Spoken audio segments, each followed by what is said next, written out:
Welcome. New stream. I bought some oil paint. First time trying it out. So, I have no idea what I'm doing.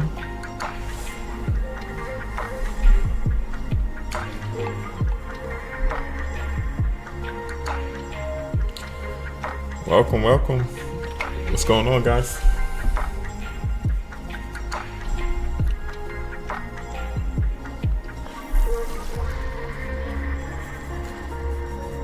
I finally did it. I finally bought some oil paint. So I'm just messing around, trying to figure it out. This is literally the very first painting I've ever done in oil, so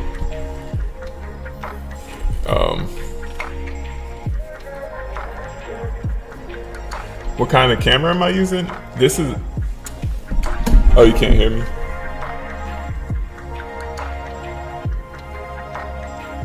Can you guys hear me?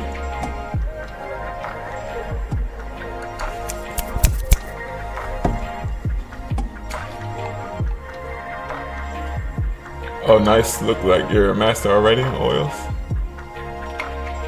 Now,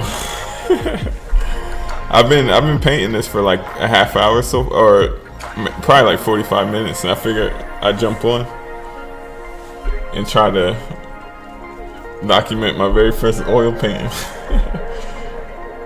Exciting. Are they water based? Now these are regular oils. I decided to go with just primary colors. They're Winsor & Newton oil colors. I got a big tube of white, some black. I got yellow ochre, ultramarine, and then Winsor Red Deep.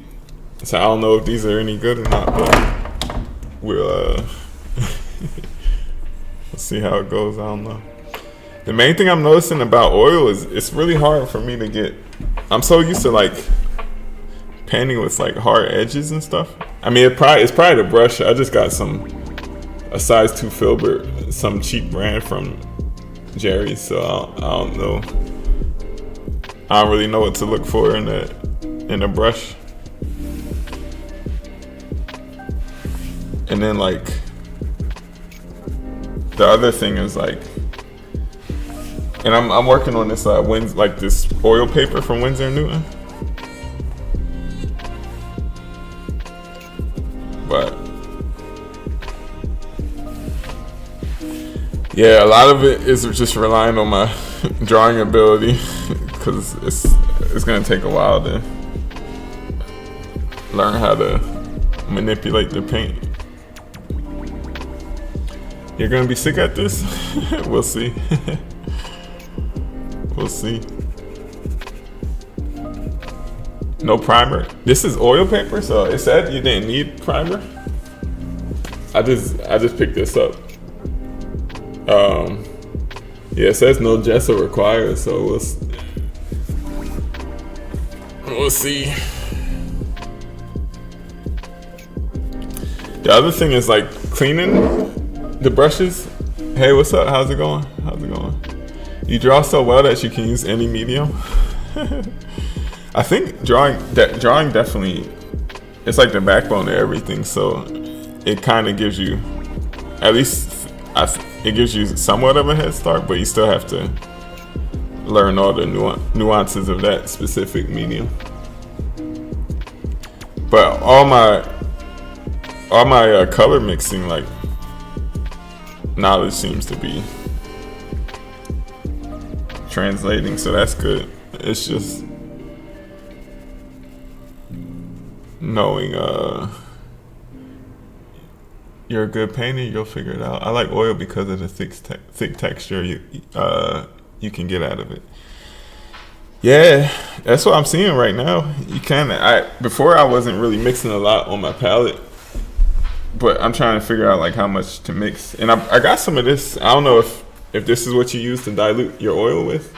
I got some it's linseed oil. But I put some of it on, but it made it like really like shiny.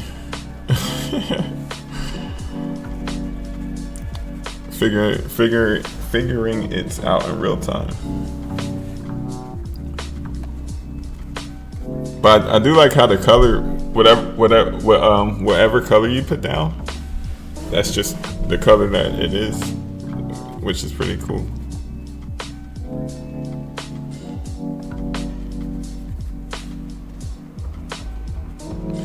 It's also real messy, like, no, it has primer already. Just open the window and door so you don't get affected. Use liquid as medium. Oh yeah, I probably should turn on a fan or something. I'm not using any medium. I guess linseed oil I'm using as a medium. Yeah, I do use that. I use that at the end like a varnish.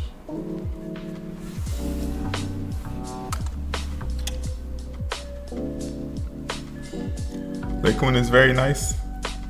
I saw some at the store. I didn't get it though because I didn't know what it was.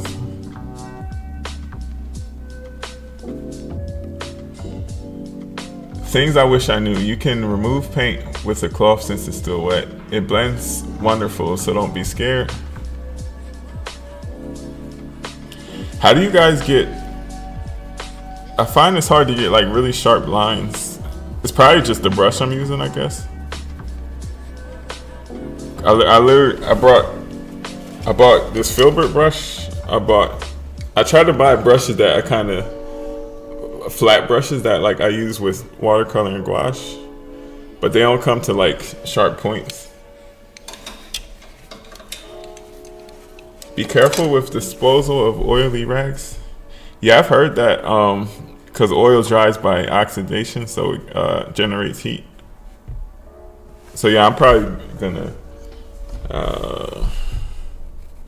I don't have one of those like red trash cans though. I use paint thinner to water it down. Yeah, I got some of this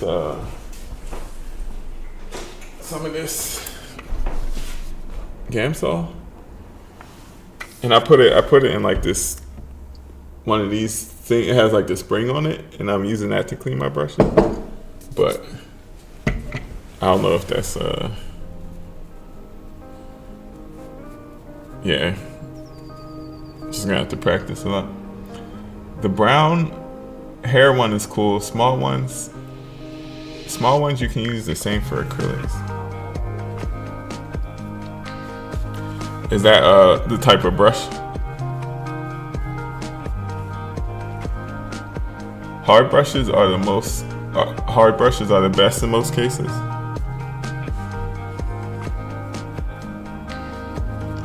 Yeah, this brush is pretty stiff. It's at least stiffer than the watercolor brushes I'm used to.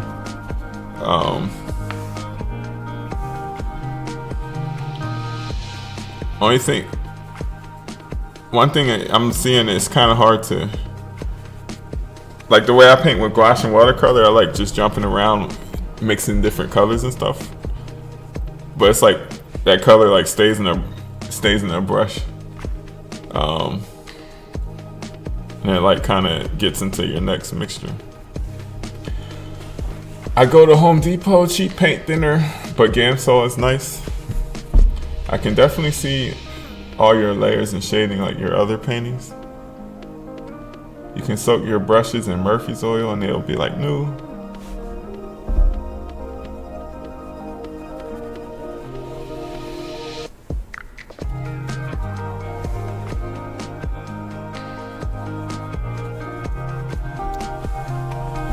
The sound is good. Hey, which paper? Oil? This is a Strathmore oil painting paper. Hey, what is the name of your medium or oil? I have some linseed oil, but I'm using a tiny bit of it, but I'm mostly just using the paint out of the tube. You can use watercolor brushes with oil for super smooth painting, but you can't use them again with watercolors. Yeah, I have this old angle shader brush that I used to use for watercolor, but it kind of lost its shape. So I was thinking about trying it out with oil paint. I love your art, bro. So inspiring and beautiful. Thank you. Thank you. Thank you.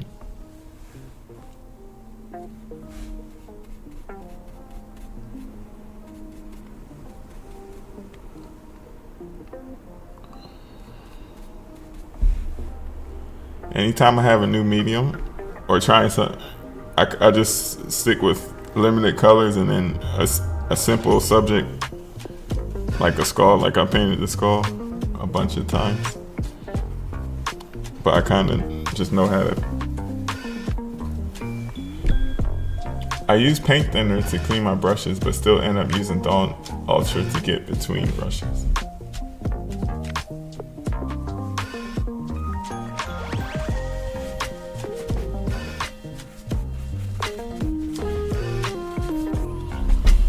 What made you try oil? I signed up for an oil painting competition. That's the end of this month. And I don't know how to paint in oil, so I figured I'd try to at least practice. So originally, they didn't specify that it had to be oil. And then after I had signed up already, they said like no watercolor is allowed. And you can use acrylic, but oil is preferred. So I figured, and this competition is at Lime Academy on the end of April. So I'm not expecting any results, but it finally got me to stop putting off painting with oil. So you guys are seeing the very first oil paint I'm doing. It's fun to work with though.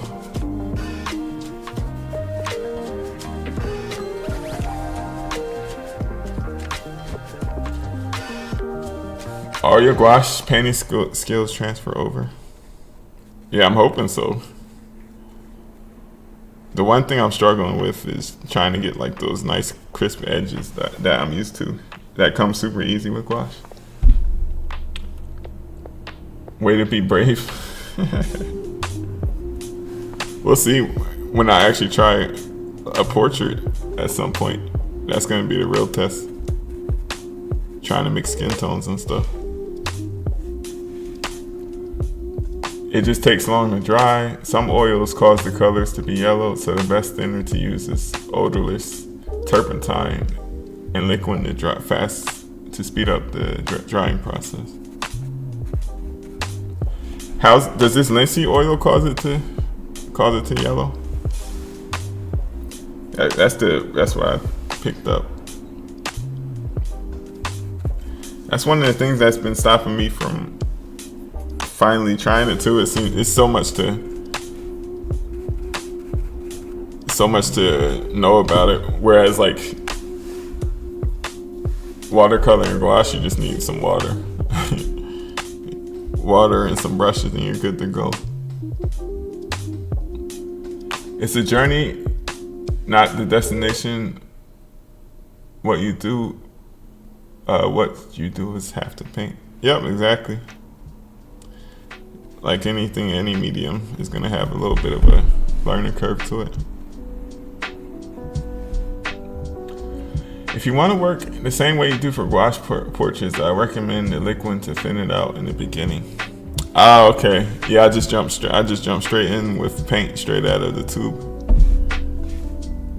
And now, like, I really want to make this lighter, but I guess somebody said I can wipe it away. I might just do that.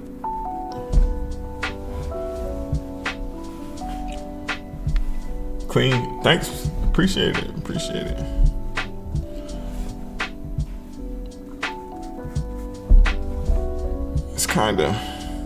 It's good to see like the color skills transfer over, but it's just a matter of getting used to the medium. Sorry, What do you have to paint in a contest? It's a portrait. It's a 6-hour live portrait. Painting a portrait from life. So I do life drawing all the time, portraits and figures, but I usually do it in either watercolor and gouache. So this one, they specified that they heavily prefer oil paint. So when you guys, so if you want to get like a new color, do you have to clean your brush every time? Like say I want it, cause I want to make the background darker, but I'm like, don't want to pick up a bunch. Remember, you can go super thick in oil if you want the texture. Yes, it is amazing to try all these things and discover them. I was using gasoline as thinner. But like gas from the station. That's crazy. Hey, you can use oil to spike. You can use oil of a spike to thin the paints. Non-exothermic or toxic lavender oil. Oh, I saw that. It was like $30 for a tiny bottle like this size. I went with this because it was only $10. I did see that though. People like to overcomplicate oil. Lots of people use nothing but oil paint brushes in the surface. And hey, what's up, TMO?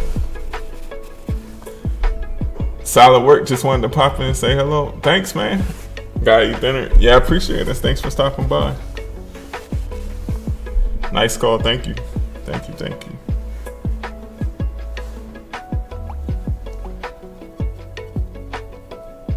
Try it. I'm gonna try to paint the same. Try to get like the background in for this painting so that I can judge the values better on the actual skull. I've seen people using metal scraper to with thick layers. Yeah, I was trying to palette knife, but I don't think I have enough. I don't think I have enough paint on the page. Enough paint mixed up to like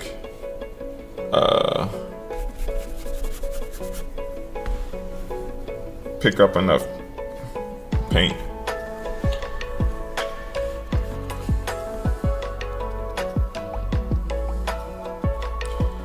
Another thing, so this one I just went straight in with like the white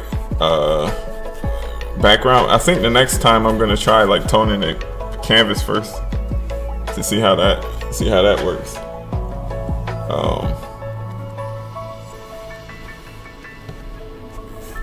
It's not that you're trying to overcomplicate it. It's just nice to know you can achieve completely different effects. Yeah.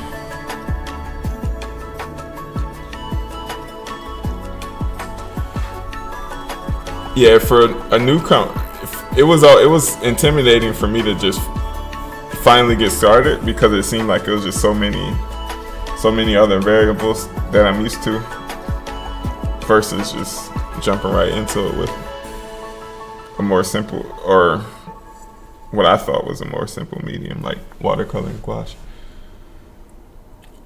Old towel is very helpful for cleaning your brush. You can dip your brush into white spirit and use towel.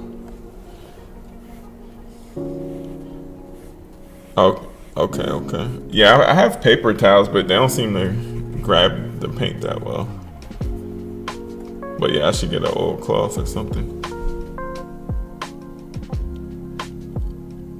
We call it the knife. I prefer the brush. It's more detailed.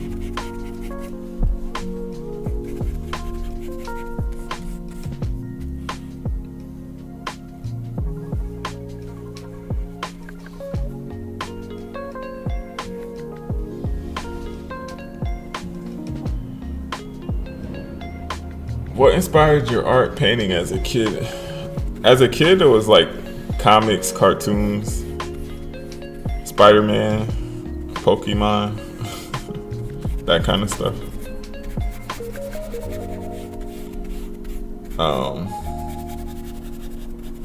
Found out about anime through like Toonami with like Naruto and stuff like that. Your brush strokes are so cool. Just enjoy discovering oil painting. Yeah, it's going. It's it's actually kind of satisfying. Like when I first was starting, it was kind of, I feel like now that the paint is building up to a certain amount on the page, it's actually fun to like be able to blend and sculpt into it. I think my issue is going to be learning how to control edges a little bit better, but once that's gonna come with time. So no pressure, just having fun.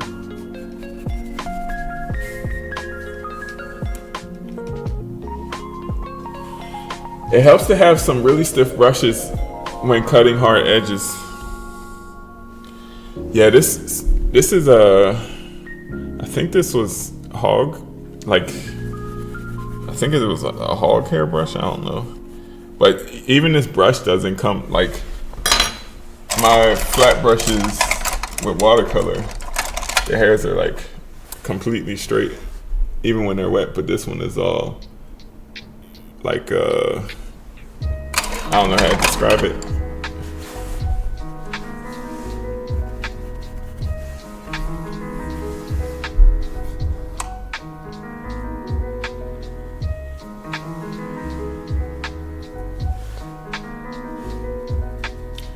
I like find myself having the urge to like reach for my spray bottle, because usually when I see the palette, the paint get to like a certain consistency on the palette, I'm like so used to getting the spray bottle and spraying it with some water, but I don't think oil and water don't mix, so I gotta make sure I don't do that by habit.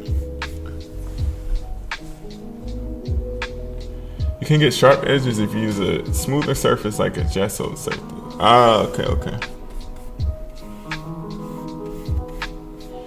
Yeah, one thing at least when I see oil paintings, I don't like that canvas texture. I don't really like the appearance of it, so I went with paper this time around. I bought some gesso. I don't know if this is any good. Has anybody tried this kind of gesso before? It's just like Jerry's gesso. I just saw it was a lot, but just the brush size and go from opposite side, like how now for the nose bone, but the brush tip, just the brush size and go from opposite side, like now for the nose bone, but the brush tip on the nose side and color background. For sharp edges, you should use some kind of primer, because I can see that your paper is not smooth enough. I don't like canvas at all. I spread gesso on the surface I want to paint on. Oh, not every gesso works? Uh-oh. Well, hopefully this is good. I don't know. I'll save the receipt. What makes a gesso good or not? How do you know if a gesso is good? Like what qualities are you looking for in a good gesso?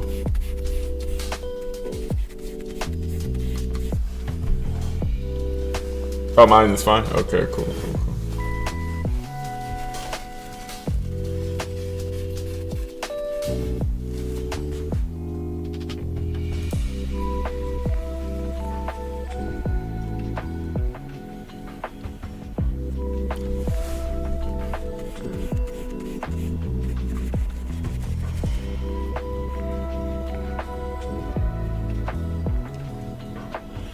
It helps to have some really stiff brushes when cutting hard edges.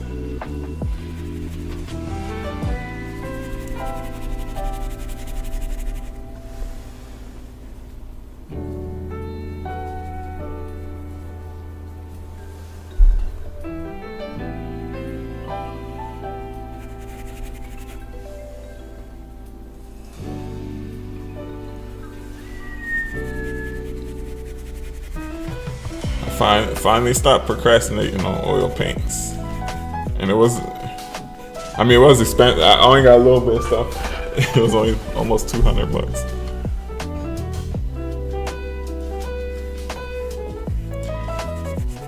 Probably cause I got like all artist grade stuff.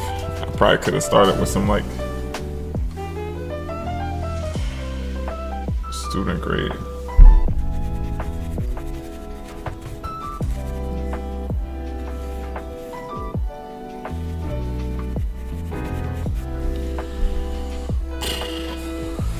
I should have got a small brush so I could paint in some sharp lines. I might try with like, cause I want to get like the gaps in the teeth. I might try to paint it with like a palette knife. Cars and art are expensive, but they are addictive hobbies. Yeah, for sure. And when you first start in a new medium, it feels, I mean, it's no way around it, because you have to quote unquote waste paint, learning the wrong way to do things before you learn the right way.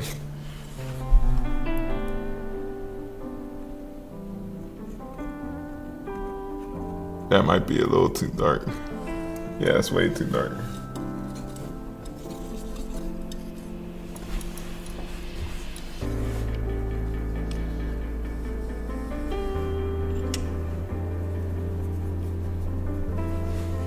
What's the ideal consistency that you're looking for with oil paint? I guess it depends on what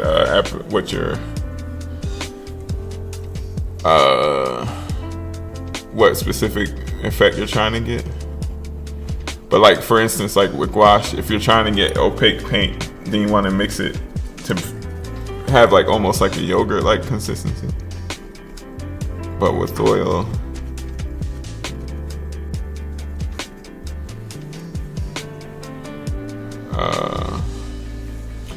nothing wrong in art is pure beauty. Hi, I love your work, especially your gouache portrait videos. Looking forward to see what you can do with oils. Thank you. Thank you.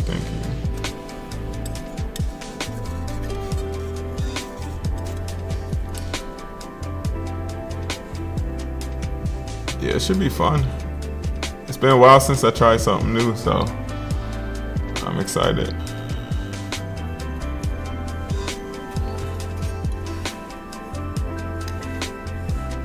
It depends on the effect. That's why I like oils. It's so diverse.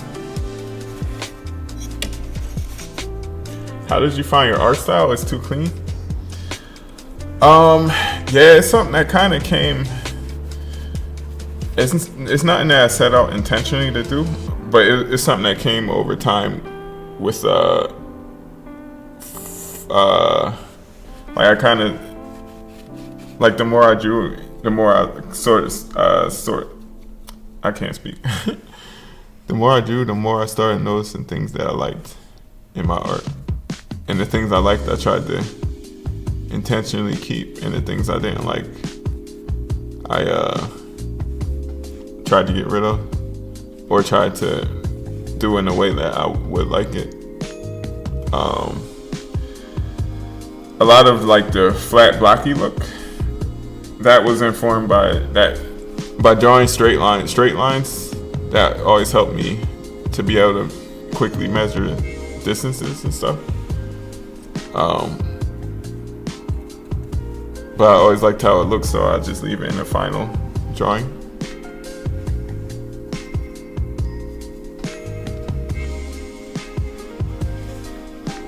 One thing I know, I find myself trying to rush like to get back to the palette.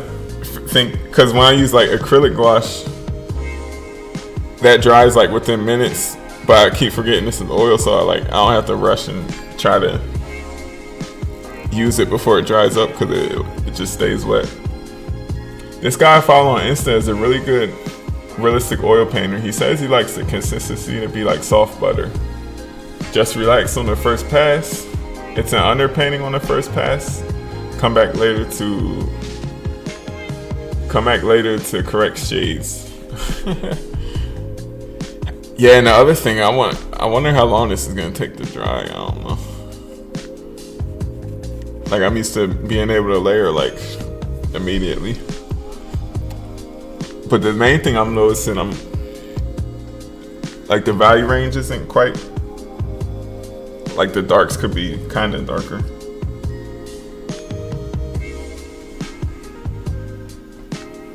Yeah, the block look is cold. Thank you. Yeah, that was informed, especially with painting. That was because I like to use flat brushes. So that's kind of where that came from. Fat over lean, like gouache. Oh, so you start off with watered down paint and then build it up from there.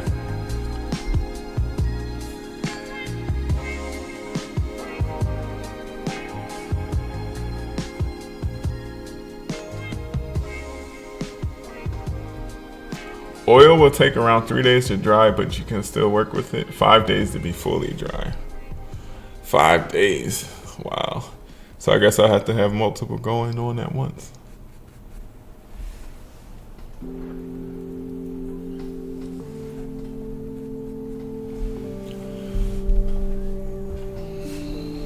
You're doing great. Oils are going to slow you down. That's the real benefit of oil. The learning process is slow and deliberate. Yeah, I think that'll be a good way for me to be forced to think in a different way, because the way I paint with watercolor, or more so gouache, is it's more what's the word? Improv. I can't say it. I'm improvising and like adjusting on the fly, like mixing basically from mud and just adding stuff to it. But yeah, I don't know. You might not be able to do the same thing with oil. The big crossover with gouache is the glazing of color. Yeah, that sound. Yeah, I'm glad I got the big tube of white. I figured it'll be the same as gouache, where white is gonna be your most used color.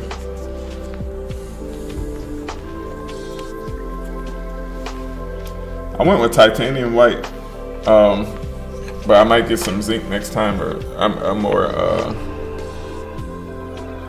more not as opaque white.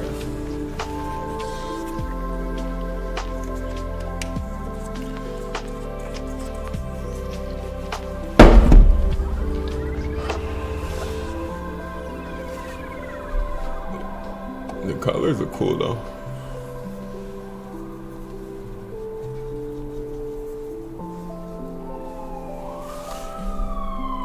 Big tube of white, always good. Yeah, it seems to be universally one of the most useful paints to have.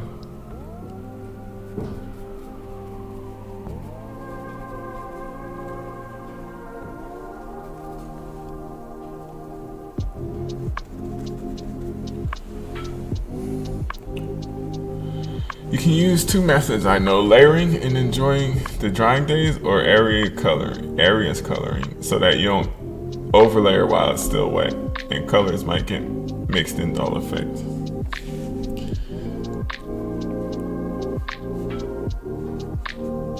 So the second method is that's alla prima painting.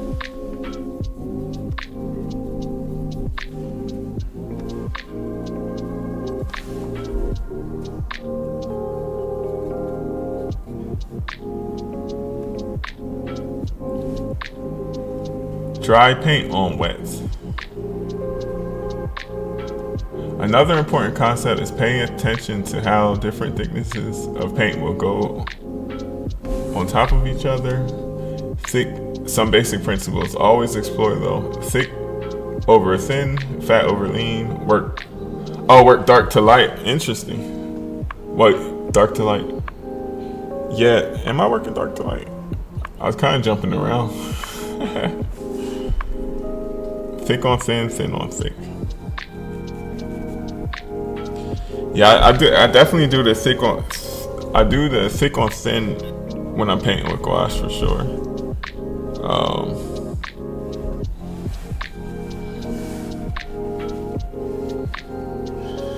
I should have left the white of the paper for this area to make it whiter. Or I guess I think I'll just leave it. See how it looks.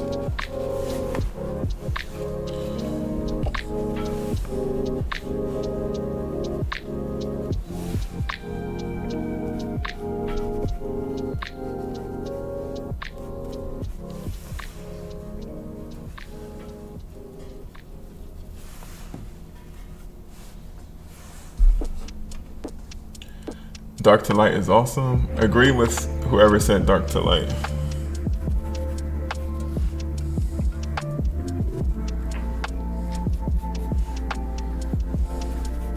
Yeah, I'm gonna try that next time. When I'm painting with gouache, I like jump around so that, because I like to just get something on the paper and see how it's gonna look after it dries. But with oil, I'm seeing that I don't really have to do that, because basically whatever I put down, it just stays that color.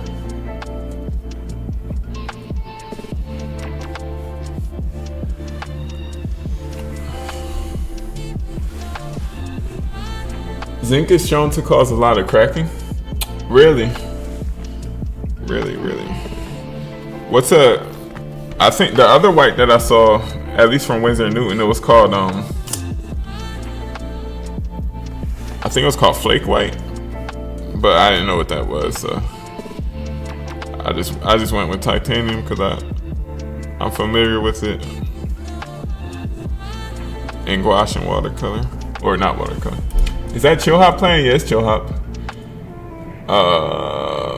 Play around with it, have fun. Yeah, exactly. That's always my. When I'm first learning a new medium, I gotta just jump in and do a bunch of paintings with it, and then that lets me know kind of what I need to know. At least it gives me a better idea of like what to look for.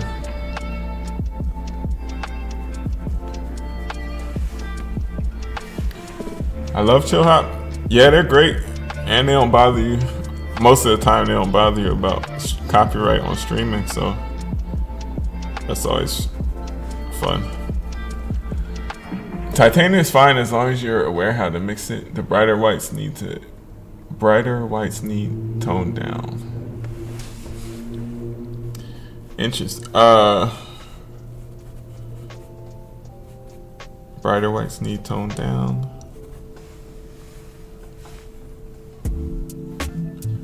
I need to learn to have fun as I'm creating. I be too hard on myself. Yeah, it's like I definitely can relate. But I feel like once you get to a certain point where you realize, like, if you can get to that point where you're having fun, then it like snowballs. Like, because it's fun because you're getting decent results and having fun. Like,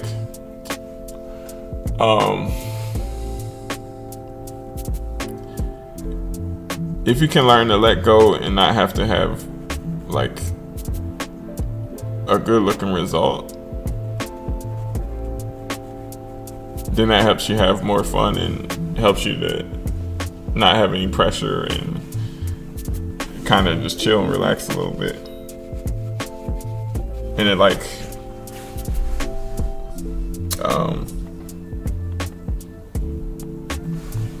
yeah, it's not that serious.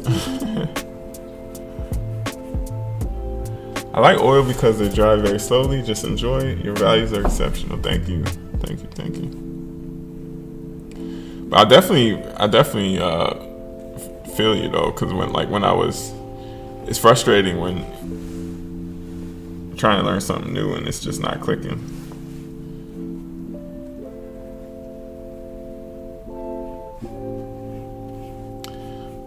But I would say if you can focus on, like, I know everybody says do the fundamentals or whatever, which is important, but if you can at least focus on doing stuff that you like first and enjoy doing, use that to build momentum, and then you take the momentum and then apply it to learning the fundamentals of the thing you're interested in. And that will kind of make doing that a little bit more fun.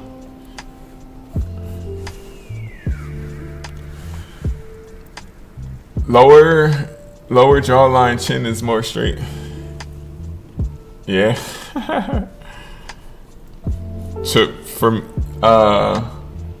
yeah.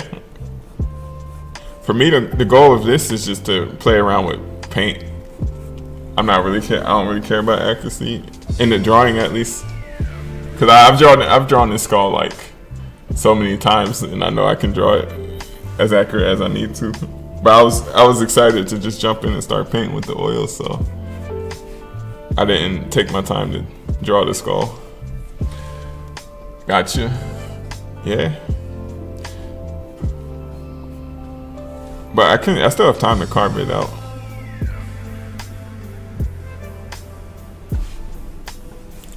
And I think this is a little too wide too, like all of this can come in a little bit. But I'm noticing that I get the cleanest line if I just, like, this is a really nice, I'm seeing that I get the cleanest line if I just hit it once and not really dig into it too much. It's not straight when you don't have skin. True.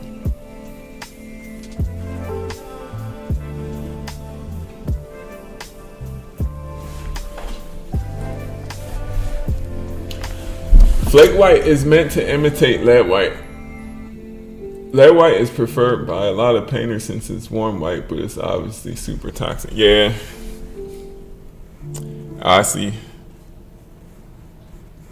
So flake white is just a warm, because I know titanium white tends to cool down your colors. Tends to cool everything down. At least that's how it is in gouache.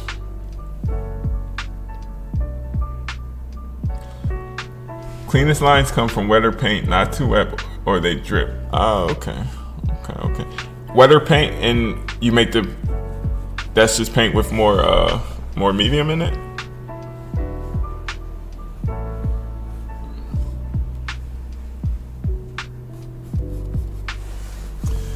I ran out of red.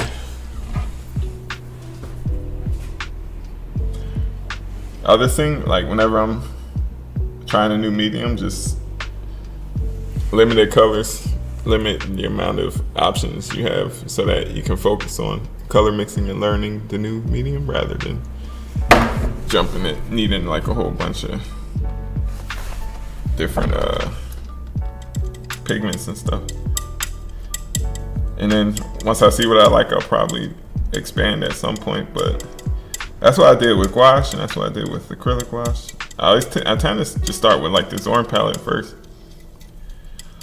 And that's what I did here, except I got a blue as well, because Zorn palette usually don't have blue, but I picked up a blue just so I have one. Smart man, limited palette is the magic.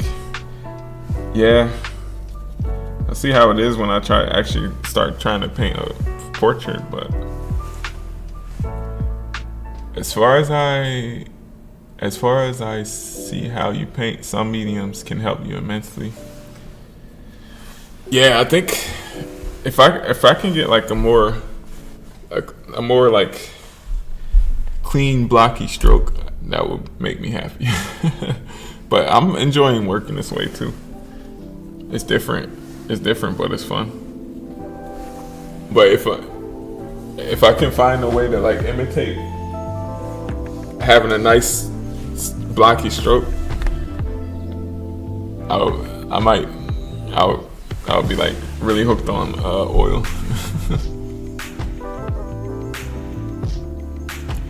Fairly touching the brush with medium. Buff white is a nice warm white.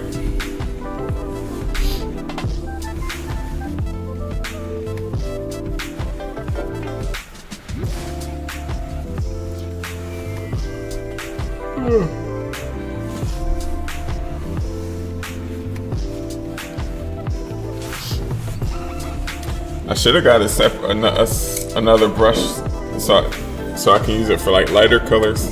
But I feel like this brush I have now, if I want put it in like my light colors, all this dark that I have on it is gonna get all mixed into it.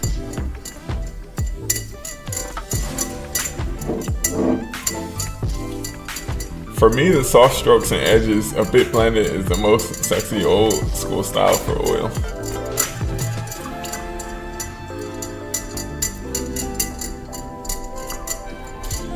I like when you can see.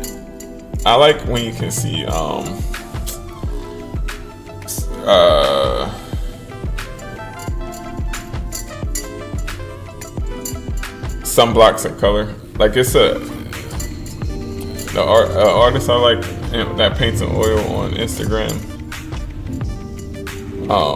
I'm blanking on his name right now. He paints with like a lot of teal and stuff. Sorry, no dipping cup. Sorry, dipping cup, not dipping brush. I haven't dipping cup for medium is what I do. I haven't painted oil in a long time, but I do the same thing with my acrylics. Yeah, I have this, and it has a little bit of linseed oil in it, but I haven't been using it that much. But maybe I should.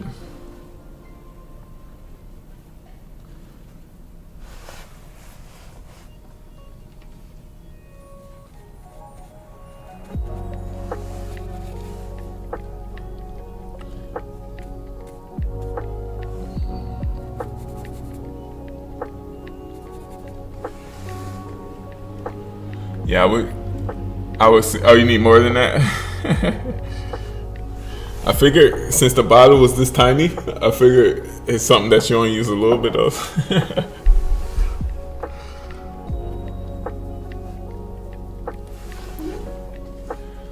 Put it in the full tip can be covered in medium. Okay. I'll put it enough in so the full tip can be covered in medium.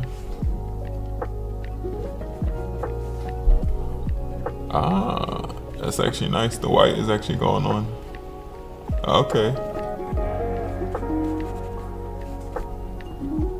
It's not bad.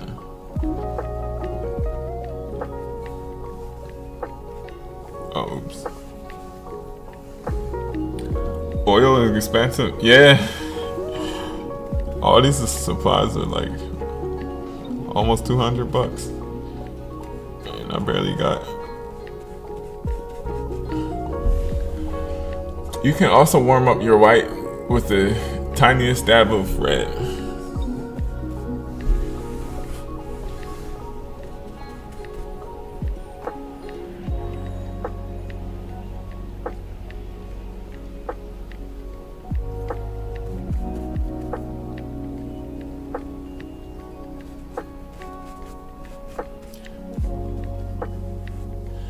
I do notice that I'm definitely slowing down a lot more than I usually would. It's like more relaxed, like chill, cause it's not a rush to keep the paint wet, which is nice. Love all the suggestions. Yeah, I'm glad I hopped on live, cause I have getting ideas for next time.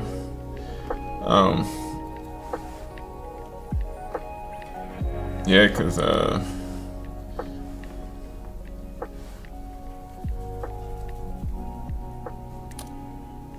just trying to do a whole bunch of research before finally jumping into it.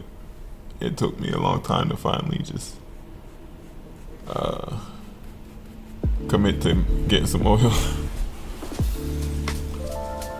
You're braver than me. I get too intimidated by oils.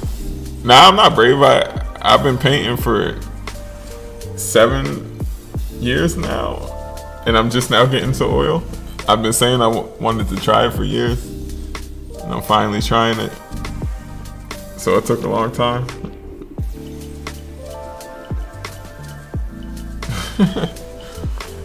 Seeing how it slows you down is part of the beauty of the process. That's going to affect all of your work if you get enough practice. Dude, always love your art, straight fire. Thank you. Appreciate it.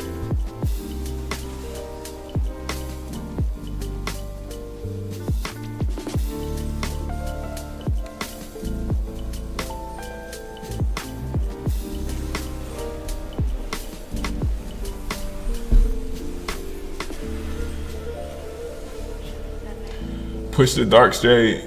You bring out highlights once the paint yeah, it is. Everything is like, feels like pastel-y and like not washed out, but it's not really that. Yeah, that's a good call.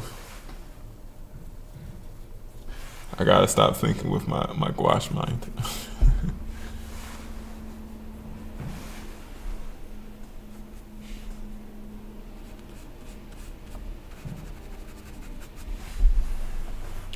Braver than me, I've been too intimidated by oils.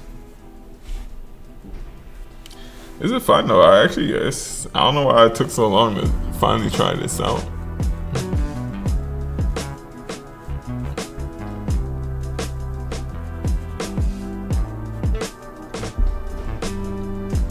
Don't panic if you see the colors get a bit dim by tomorrow. It's normal. While it dries, it starts to lose saturation. I'm sure nothing can be as drastic as as gouache paint is, going from wet to dry. So I was reading online when it's dry, when it does dry and you're looking to start painting again, it's something called like oiling in, where you put like just a thin layer of oil before you start painting. Do you guys do that too? I miss your art and love your style. Thank you. Someone spoke of applying fat over lean. Does that mean to not mix or thin the first underlayer or paint with linseed oil? I think it means to paint with, for the early layers, you're using like thinner, like more diluted paint, and then you start building on top of that with more thicker paint. Is how I take it. At least that's what I do in gouache. Oils are held to a standard held in high regard. It's easy to want to keep your distance, especially if you're learning solo.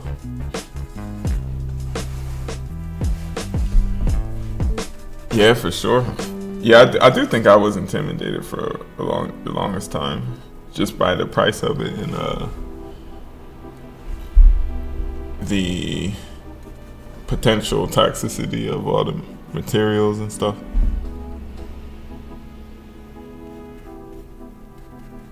It's just the mediums I used before just seemed much more easy to get into versus oil.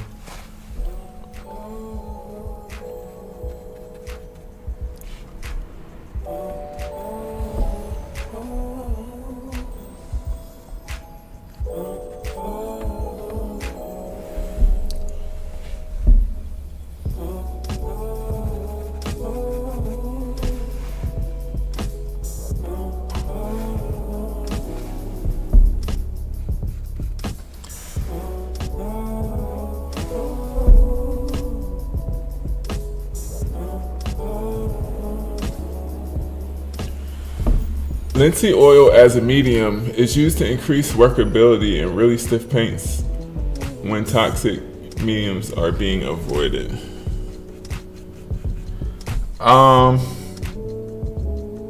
Yeah, I noticed that the yellow ochre I put down was kind of stiff, and the white was a little bit too.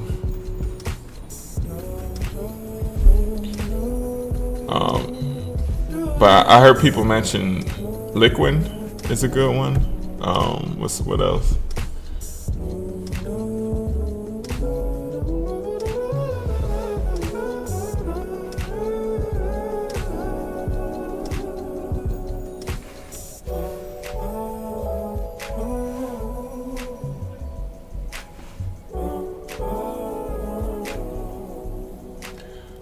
fan since 2020. I appreciate that. Yeah, it's crazy. 2020 was 5 years ago.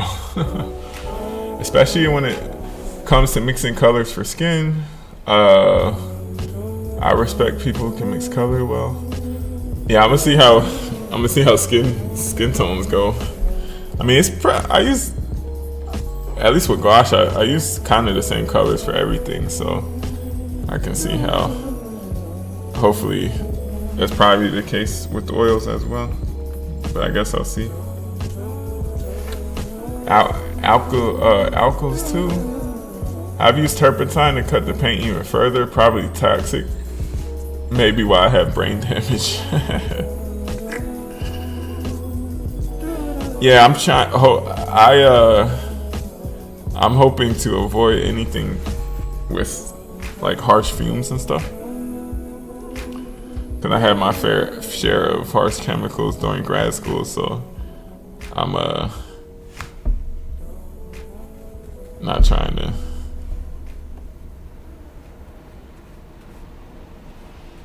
be around too much of that stuff. If you're not averse to solvents, you can use odorless mineral spirits. I think that's what that's what Gamsol is, right? Odorless mineral spirits. I've been using this to clean my brush. So I don't know if I put this in here, one of these like brush cleaners, and I've been trying to clean my brush with that, but I don't. I'm still learning the best practices of oil paint. Gamsol is good.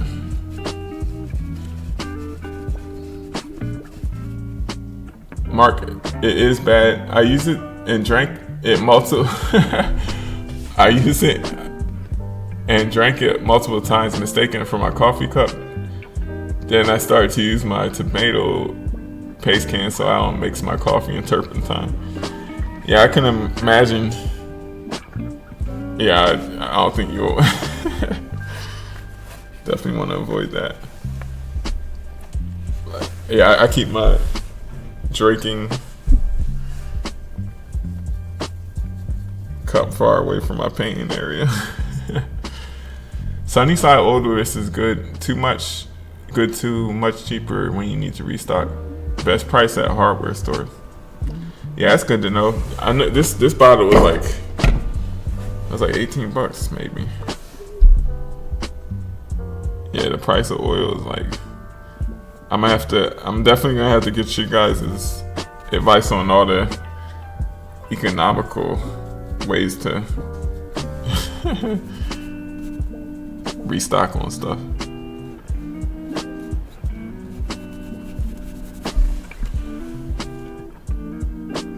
I see. So it sounds like it's okay to use linseed oil in any layer if you need to make the paint workable.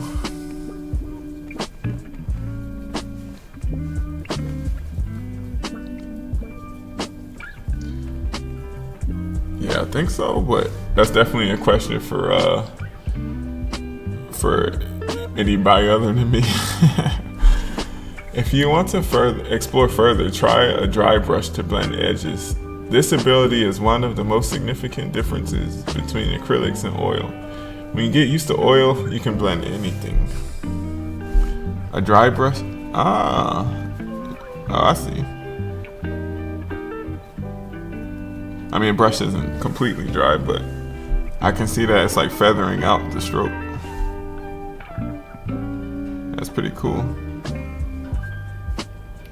Yeah, it's gonna be fun once I learn all like the tricks and the general, like the basics of getting the effects you want with oil. I think it's gonna be fun because I can see how it's like what you put down really just stays.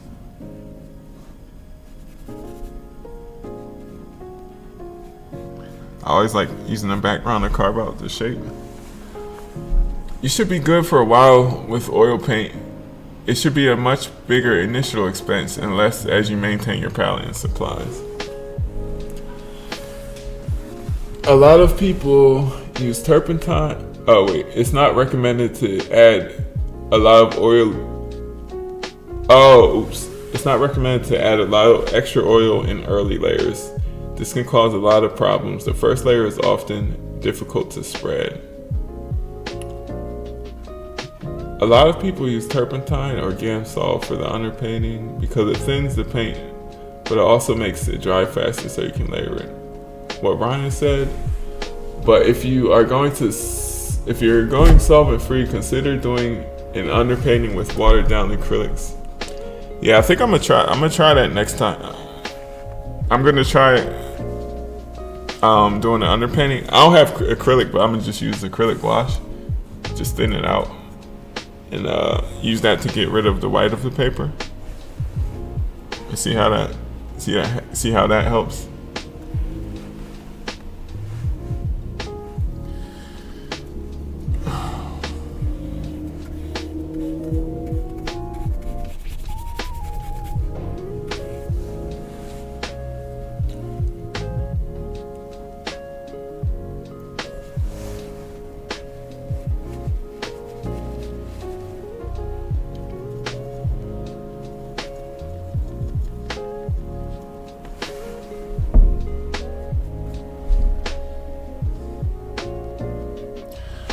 I feel like the shadows aren't dark enough.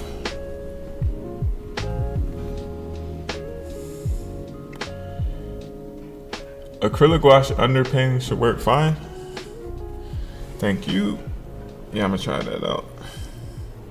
I might paint another one.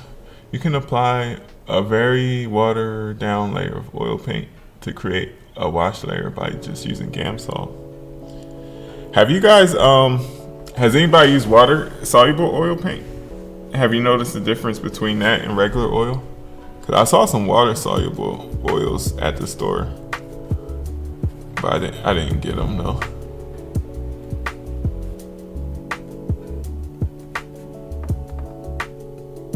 I'd love to see your setup. You want a setup tour? I can show you. Do a quick tour. Yeah. Let me see. All right, so this camera is it's my brother's camera. It's a Sony A6300. If I'm recording for Instagram, which I'm not for this one, I'll have my phone. I have a phone holder here where I can put my phone in it. And then this. I'll take, let's see.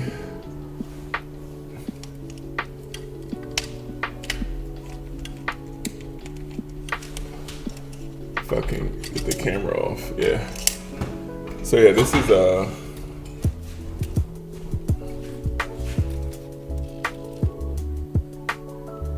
is like my desk.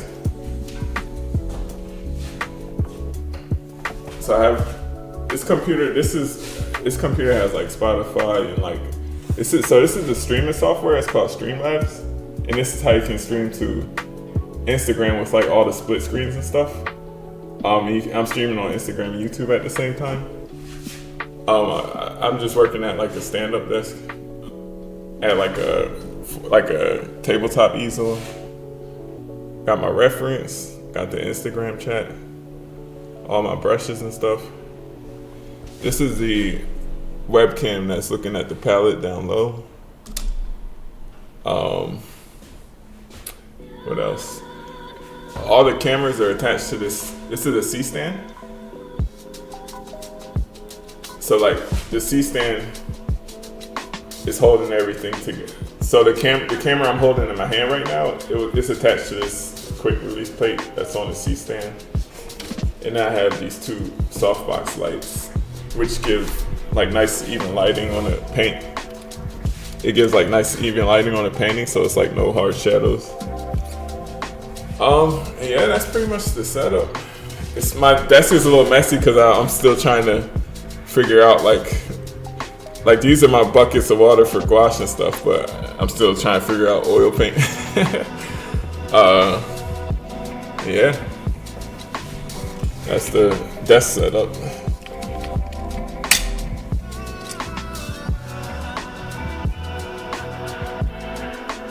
And I'm right-handed. I'm a righty. What tripod do I use? I'm using a C-stand.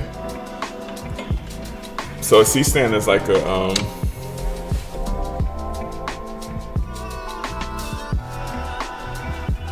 it helps you. It's a tall pole that comes out horizontally as well, so that you can get overhead shots.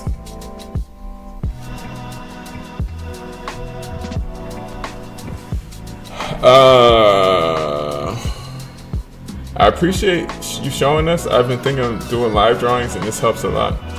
Yeah, you definitely don't need all this stuff. And this was like collected, accumulated over the years of just adding, basically either getting them free stuff, finding cheap stuff, or buying it slowly over the years. But I would say if you're gonna do a live stream, the most important thing is having decent lighting. So like you can probably get these soft boxes for like, I mean, I bought them at the time for, I want to say it was 80 for two, or 70. It was like 65 for two of them. Yes, they came in this was back in 2020, so they're probably cheaper now. I mean, more expensive now. I was gonna say something. I forgot what I was saying. It'll come back to me. Really enjoying learning about what everyone has to say about oils. Thanks for bringing us along on your first oil painting, Jordan. Yeah, I was just messing around with painting. I figured I would just hop on, because I could get like tips and tricks from people. So I'm glad that I did it, and I'm glad that you guys are hanging out, and definitely I'm getting a lot of helpful tips for sure.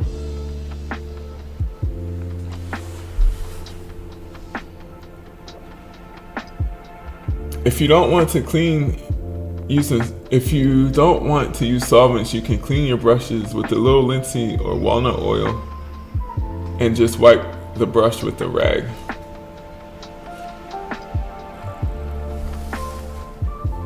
Yeah, that's good to know.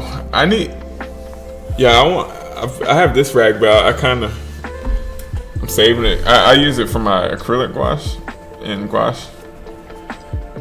I've been using this paper towel though, but the paper towel doesn't seem to be super absorbent. Were you nervous the first time you streamed? Yeah, really nervous the first. Like, even if it's been a long time and if I haven't streamed for a long time, I'll get like really nervous before I actually turn the camera on. And like, once I turn it on and start painting, then everything is fine. But kind of the build up to it is always a bit nervous. But now these days, yeah, I'm not really that nervous anymore about it. Eventually, you still need to clean thoroughly.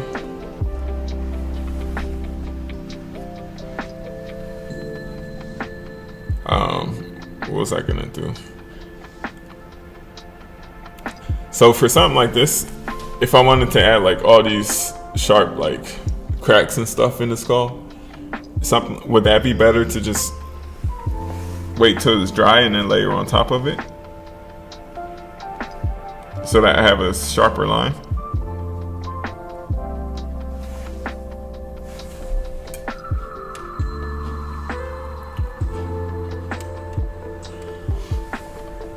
Oh, okay, I see. A little off topic with gouache.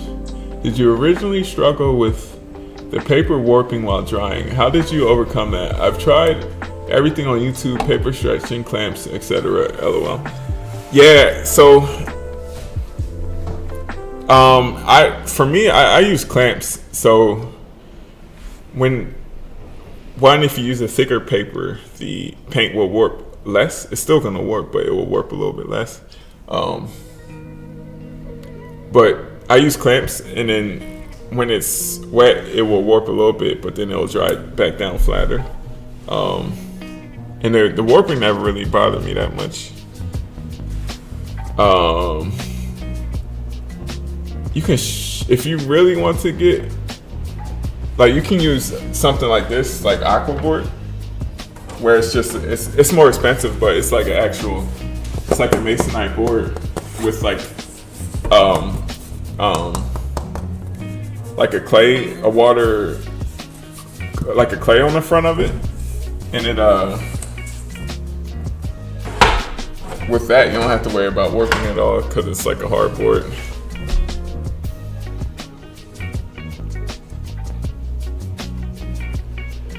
I would wait, but you can go either way. It depends on how thick the paint is.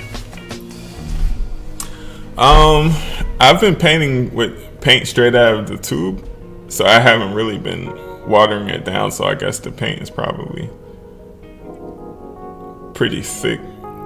But it's not really like caked up. I forgot what color I had on my brush. And I forgot what I was mixing it for.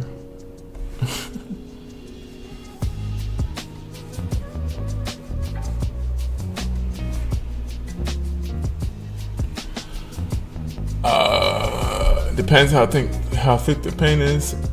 Paint a hardboard with gesso on a roller.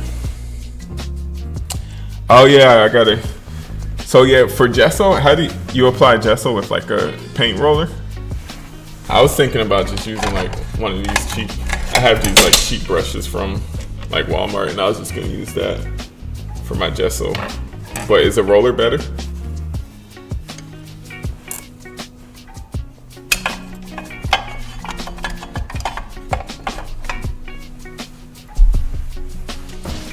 Yeah, get that thinner going, not the medium. That's gonna give you an easier spread. Thinner is the mineral spirits. That's the thinner.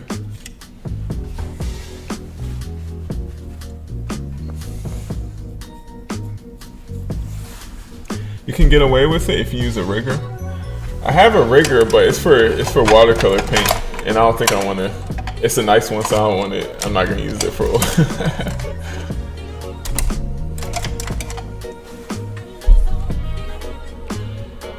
Do you have any stories about your favorite artist teachers, assuming you took art classes at some point?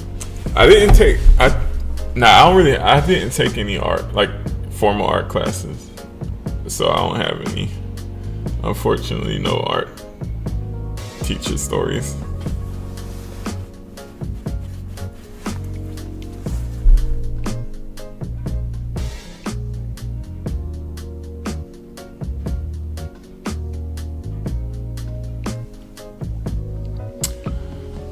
Oh, I didn't paint that part of the chin. I can do that. It's just like painting a wall. You get streaks with a brush, and more even if you use a sponge roller. It's about the effect you want. I think I would want it to be smooth, so I guess I probably should use a roller. I'm gonna try some of this paint thinner for.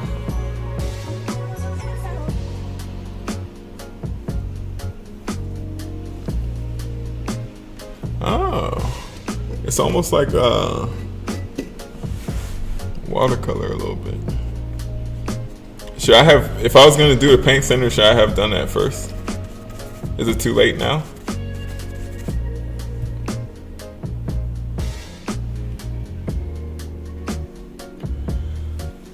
Brush, roller, careless rubber tool, any flat rubber tool that will get the gesso on. I use a knife and it takes long to cover the surface. Roller is a good idea for initial surface. Do you have a squeegee? I don't have a squeegee. I have some of those art sponges though.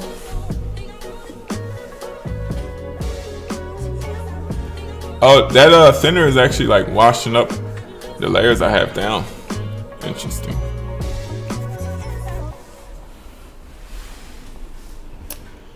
A little off topic. I hope you make more long form videos on YouTube. Yeah. Long form. What kind? What's long form on YouTube like? More than 20 minutes. I am trying to get back into actual, like, I've been live streaming on YouTube, but I haven't made like really any videos.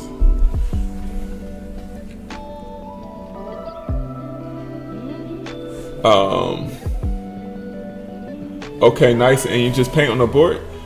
Yeah, with the aqua board, you can just paint on it. You just paint on the board, and if you want to wet the whole thing first, and that like gets air bubbles out of it. But then after that, you're good to just paint on it. But like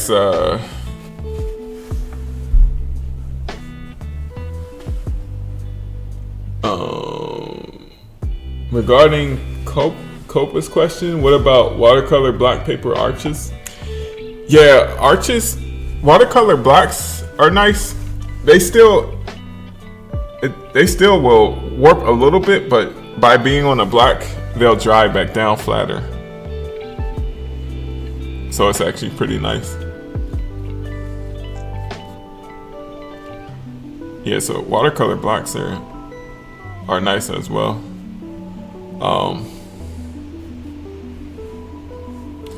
But yeah, to me, the warping never really bothered me that much. So, or at least not with gouache, because when I'm using gouache, I'm not using quite as much water, so it doesn't really warp that much anyway. But I'm more, as long as it dries back down flat-ish for me, that's all I need.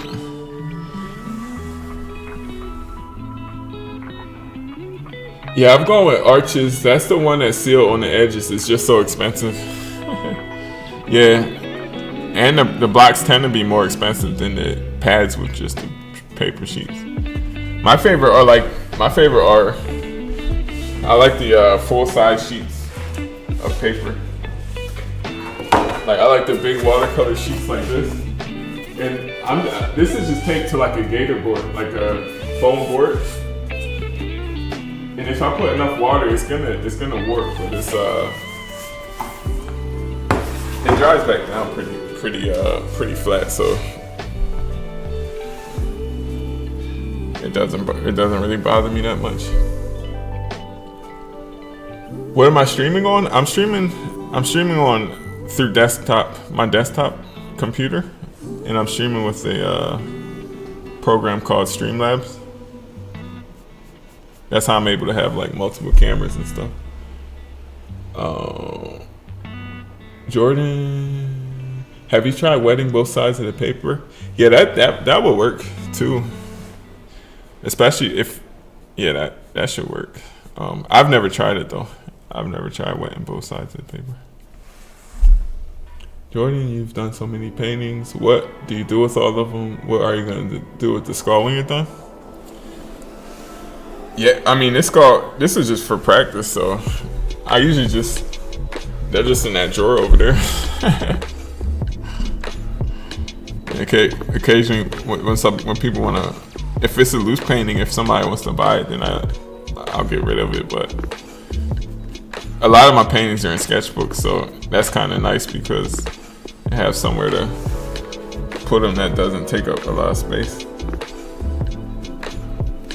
But yeah, this skull painting, I was just doing it to learn, just practice some oil, so I wasn't expecting it to come out. I had no expectations on the how it's supposed to turn out.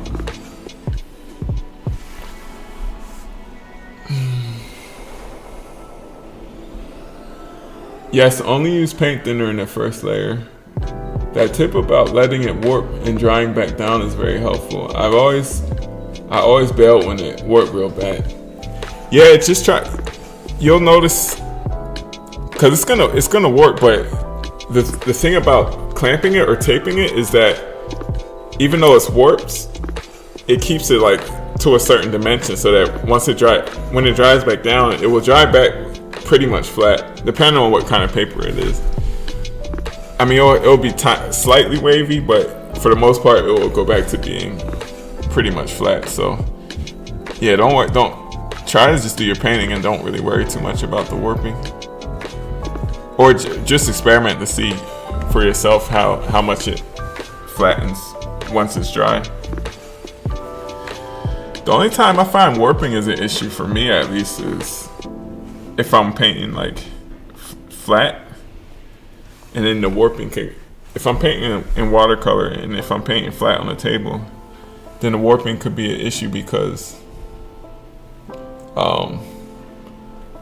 the paint might like accumulate in the pockets, like the valleys where the paper has warped. But other than that, since I kind of work at an angle, all the paint kind of flows downward anyway. So that's the reason warping's never been an issue for me, really.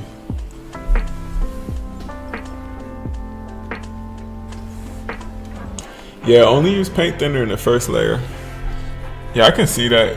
I feel like it will like dissolve the paint that you have down.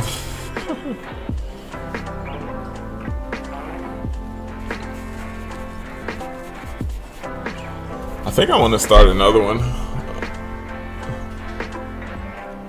Try not to be too perfect. That's my problem. The warping feels like compromising quality. It's a distraction I need to get past. It's not. It's the reason paper warps is because you have unequal, like the paper fibers expand when they get wet. So if your paper is not getting wet evenly at the same time, certain areas are going to expand more than others. So the reason stretching your paper works is because you're wetting the whole thing at the same time, so the paper is expanding uniformly. And while it's wet, if you tape it down, then it will shrink back to its normal size, but since you taped it down, it will stretch the fibers out to keep it at the full size that it gets when it's wet. So then if you paint on stretched paper, ideally it's already at its maximum size. Like the fibers are stretched, that's why it's called stretching. So then it shouldn't really warp that much anymore.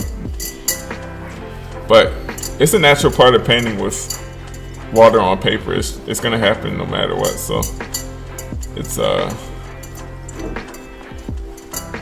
not that you're doing anything wrong or there's something wrong with the paper. It's just a natural phenomenon. I save my 100% cotton paper for watercolors. Gouache, I feel like works fine on paper that's at least 300 GSM. Honestly, it even works in my Talon sketchbooks. Yeah, exactly. Gouache is not. It's way more versatile in terms of the type of paper you can use. I definitely would save my nice paper for watercolors as well. Like that's my favorite paper to paint on with gouache is mixed media, like Strathmore tan mixed media, because it's 300 GSM, but it's also like nice and smooth.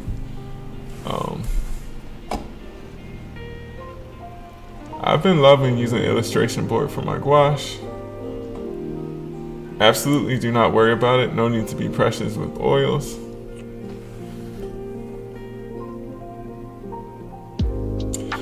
Yeah, so this painting is I think I'm gonna start a new painting, and I want to try doing the first layer with like the watered down paint. Let's see how that goes. But I think this is cool for. This is it. This is my very first oil painting.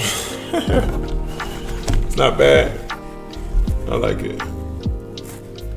I'll sit this aside, see how long it takes to dry, and see what I'll do for another layer. The Gamsol won't dissolve the oil paint since it's dry. You can glaze later when it's dry. And I bought 2 pads so that I don't have to rip this. I don't have to rip this one out while I wait for it to dry. Now I'll come back and rework this painting next week. Yeah, be interested be interested to see how it looks. Should I paint? I think I'll paint the same. I have some more skulls pictures.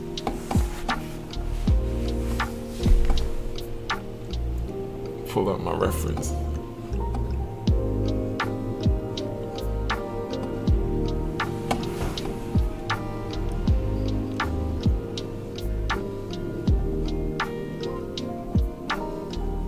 Honestly, I try not to be perfect. I'm the queen of not caring. Imperfection is my middle name. My art sucks though. I just keep at it anyway. Yeah, no, that's I don't think it's that's a great attitude to have in the beginning, because it's like you're not afraid to keep trying and testing things out, and then over time you'll see that to your eyes it won't suck as much anymore, and you'll start to actually like your stuff. But yeah, just perfectionism is definitely a good thing to kind of not worry too much about, especially early on. I got some more sculpts.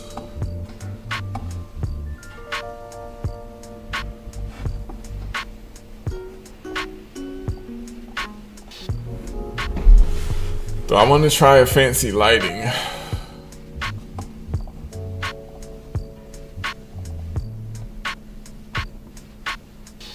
Could try a fancy light. Or could try this one.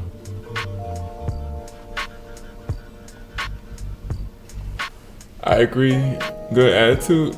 If you don't try, you won't learn exactly. And you have to make like quote unquote terrible paintings, in the beginning. That's how you learn to make good ones. Getting that mileage in. I admire those who just go with the flow and let things turn out the way it will. I try to force things sometimes, and it's like fighting with nature. Especially with art. I mean, it's not like I'm not a doctor performing like surgery or something, It's I'm just in my room putting paint on a canvas. It's like very low pressure in the grand scheme of things. So it's like not a big deal.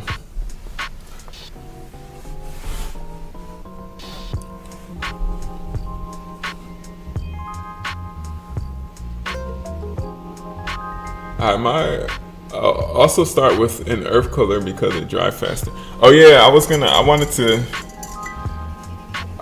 I did want to do an acrylic gouache. Yeah, that's what I'm gonna do. An acrylic gouache base layer. So I have something. I want to see what it's like painting from, not straight from the white paper. So I'm gonna get some acrylic gouache real quick.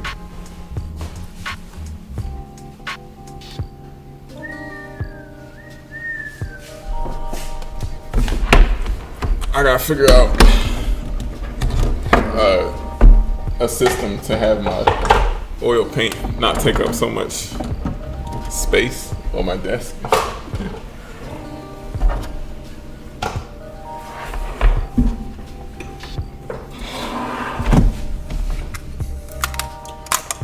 Please do that one. Yeah, this one I painted this one in gouache before, and it was fun. What am I doing? Oh yeah, I think I'm gonna do a burnt umber for the base layer, and I don't want to use my nice brush for this.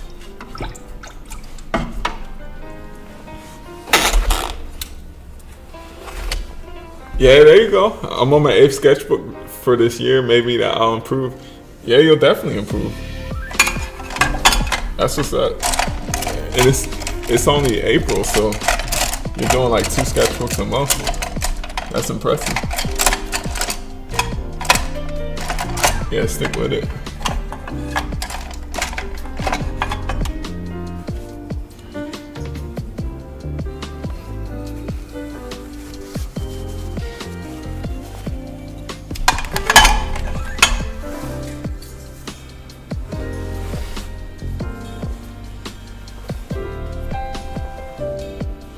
Yeah, get some burnt umber.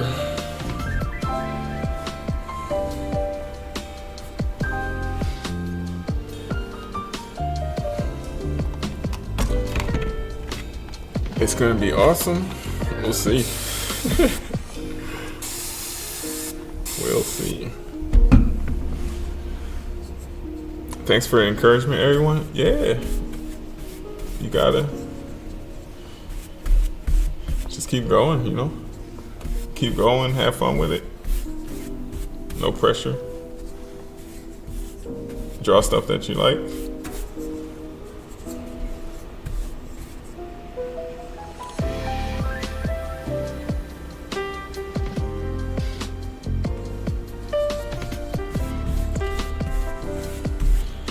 I just realized this is not paper actually. This is this like some kind of cloth? Or maybe that's like a fake canvas texture. I don't know.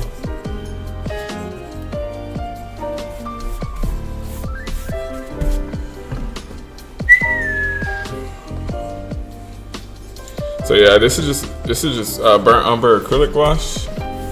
I'm gonna let this dry and then paint on top of it with some oils. And I just wanted to get rid of the white of the paper.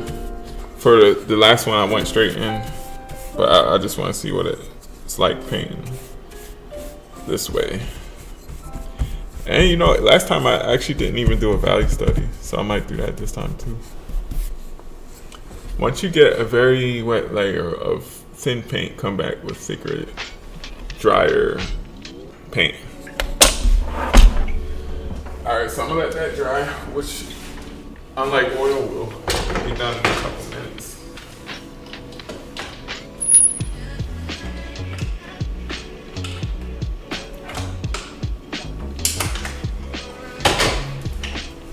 I'm gonna speed it up with this hair dryer. Oh wait, don't worry about if it dries, just put the thicker paint in. For this acrylic wash or for the salute to you, I would have been done after the first painting. It's only been an hour and a half, so it's not. Yeah, I'm ready. I'm excited. I'm gonna mute my mic real quick because I'm gonna use this hair dryer to dry off this acrylic wash. So I'm gonna mute the mic for a second.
Alright, it's dry. See, as you can't beat that drying time. Well, it depends what you want. If you like to blend, then that's probably annoying for you, but in terms of layering,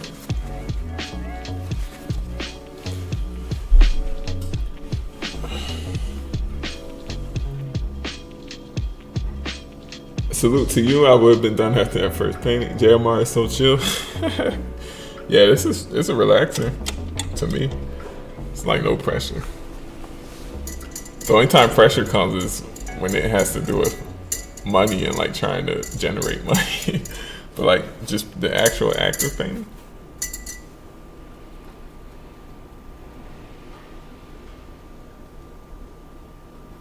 It's fun. For the drawing, I'm just gonna make my own.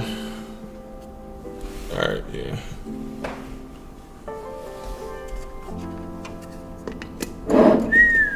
So yeah, this is some Gamsol mixed in with, what's that? Yellow ochre and the red. And I'm just gonna do the drawing with that.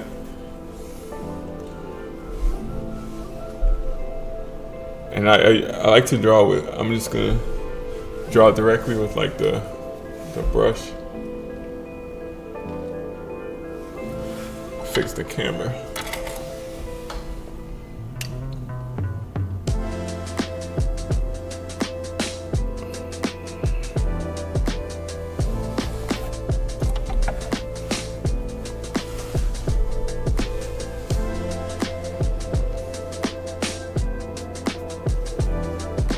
And I guess since this paint is pretty thin, I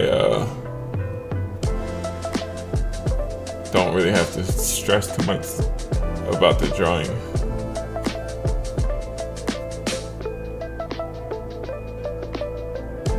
I hate having to generate money. Yeah, I mean that will definitely put pressure on you. Like for me, when I was getting into art and like posting on Instagram and stuff, like I wasn't really focused too much about the numbers, because like I was in grad school getting paid through that, so I didn't need art to make money. And that's one thing I would say, like when you're early on, it's much easier to make progress when you're like focusing on just having fun and experimenting and not needing it to make money early on, or especially like when you're first, say, trying to build an audience or whatever. At least, I mean, this is just me. What do I know? But that takes the pressure off, and it's like you're not like over obsessing about the numbers too early on. Because early on, the most important thing is like developing the skills first.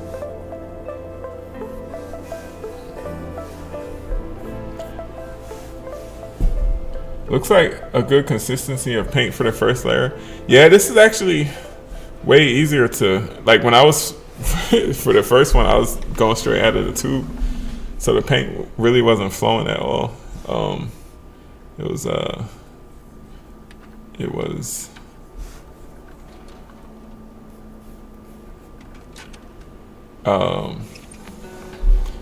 drawing takes a lot more mental focus than painting for some reason. So it's easier to paint and talk it's easier to paint and talk versus draw and talk. And I forgot what I was saying just now.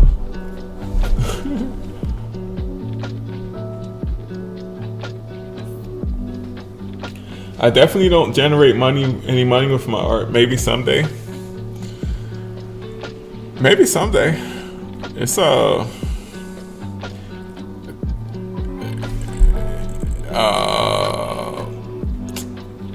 yeah, I don't know. Who knows where everything's going with AI and stuff.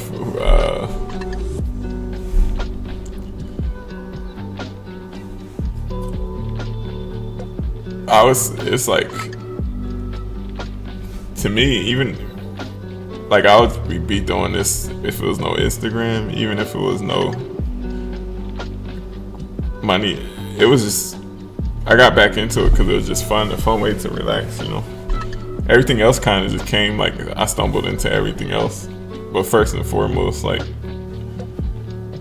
the art was fun to do. I don't know if that's a good way to be. If I was more intentional, I probably could, you know, capitalize a bit more, but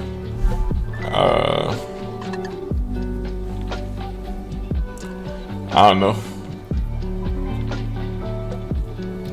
I just do it because it's fun. When you put down the umber background, were you thinking at all about coverage, dark to light spots, or your goal was just to slap color down other than white? Yeah, my goal for that was just to get rid of the white. So I'm like working from a tone surface. I just wanted to see what it's like painting on the tone surface, how it affects my values versus the white.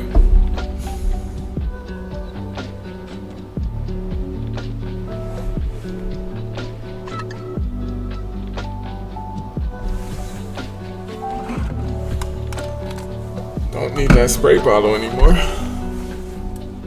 Painting for meditation is a great way to be.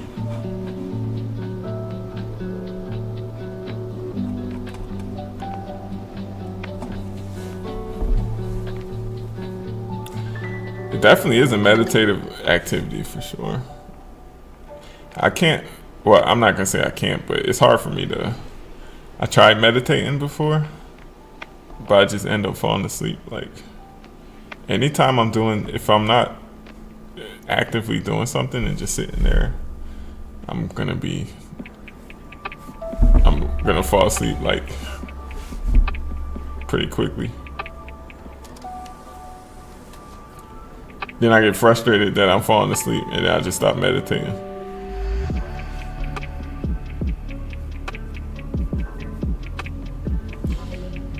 It's hard to draw with this brush because it's not coming to like a nice point.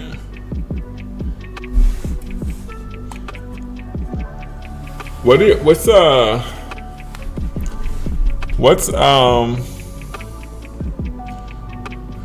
a good brush, like do you guys have recommendations for a good flat brush that like really holds its shape for oils? Like something like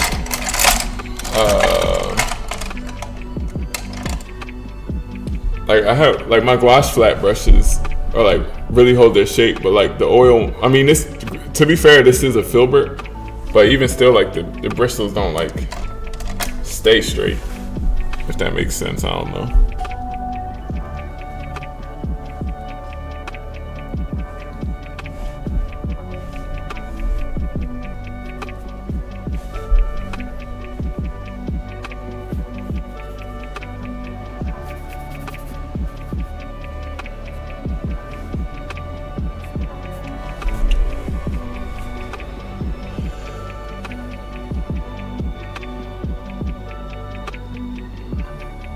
AI won't take over art.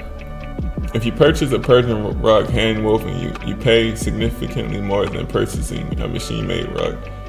They're sold and hand-woven. Yeah, I don't think it's going to take over art. I think people are always going to do art. It's just fun. It's not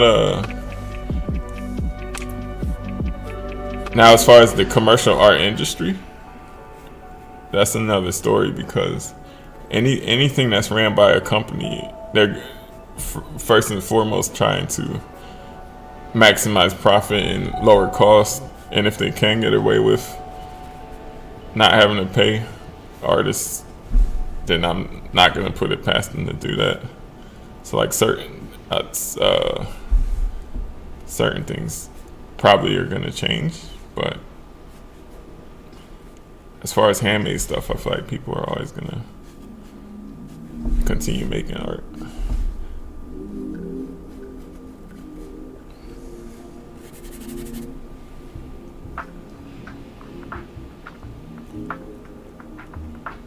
A lot of people like Trekell brushes. The brush is a Steve Rude question, I think.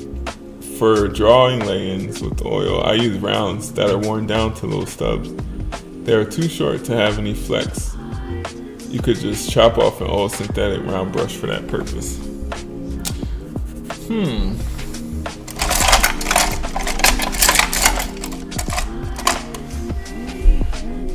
Yeah, I'm gonna try that. I gotta see what. I was gonna do a value study. I guess I could still do a value study with this.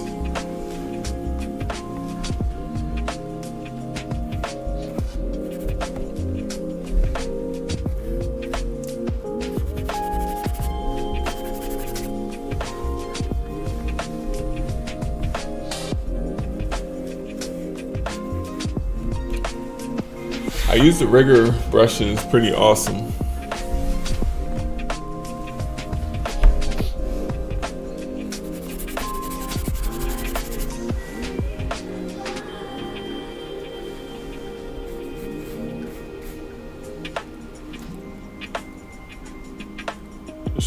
is kind of not the greatest.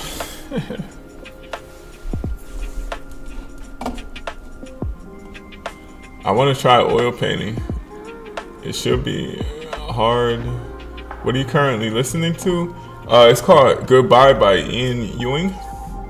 Okay, I have the playlist, like it might be covered up by the chat, but I have like the little now playing.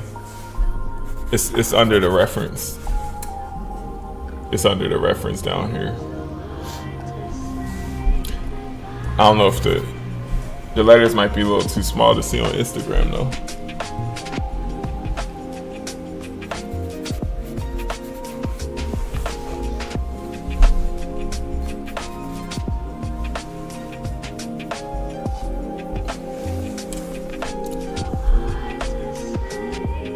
You may be able to use a synthetic brush for top layers of oil. The thinner could be hard on them, but that will be after you get the lower layers down. It's never too late with oil. Do what you want, change direction anytime. Yeah, I'm still in the gouache watercolor mindset where you wanna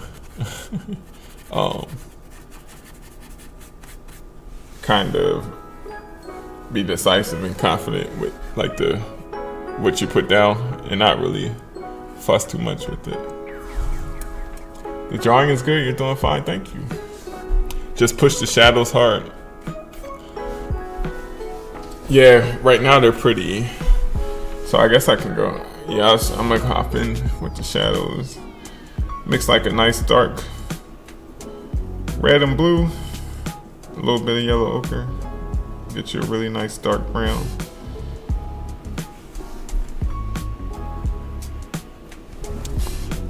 That looks really dark, but I'm gonna leave it for now and see how everything comes together.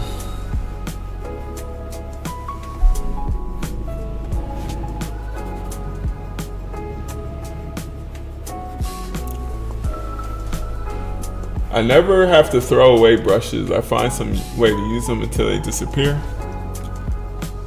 Yeah, even old brushes, like you can get like cool, interesting textures with them.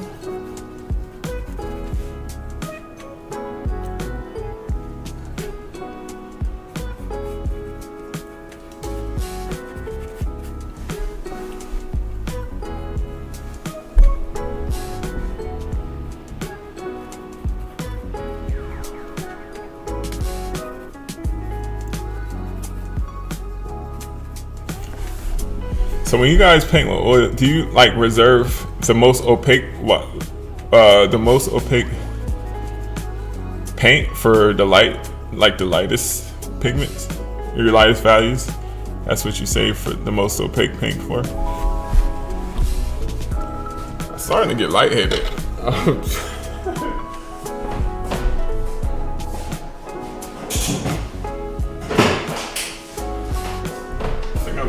I'm gonna put this fan on because it says odorless mineral spirits, but I'm pretty sure it's probably still fumes.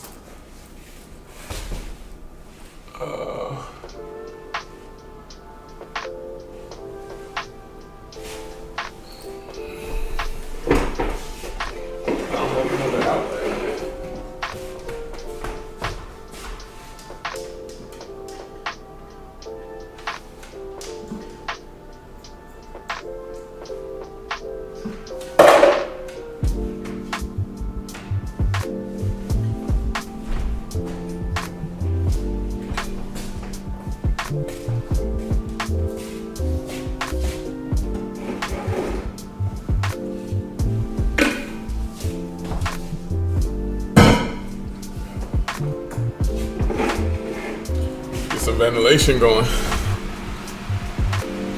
Don't worry about the smell, it's just your brain.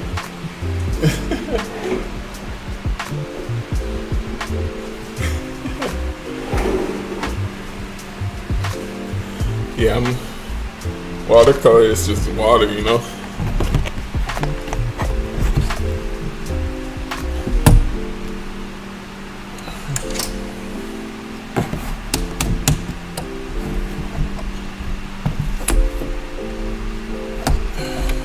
Can Can you hear that fan in the background? Is it annoying?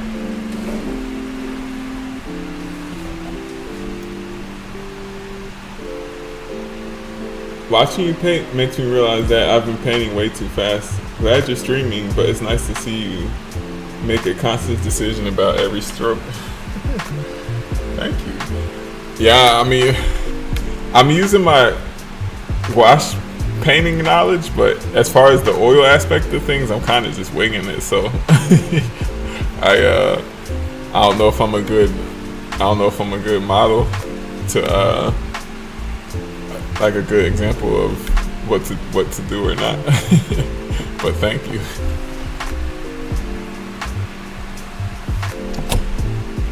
I feel like a lot of it is just being carried by drawing.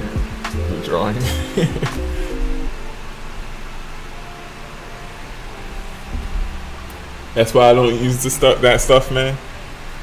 Yeah. I'm gonna see how it. I'm not like super lightheaded, but I feel like I'm aware of it. Whereas, don't worry about the smell, it's just your brain.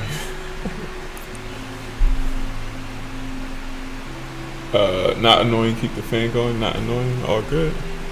Thank you. Oh yeah, I want to focus on the darks first. I gotta try not to jump around so much.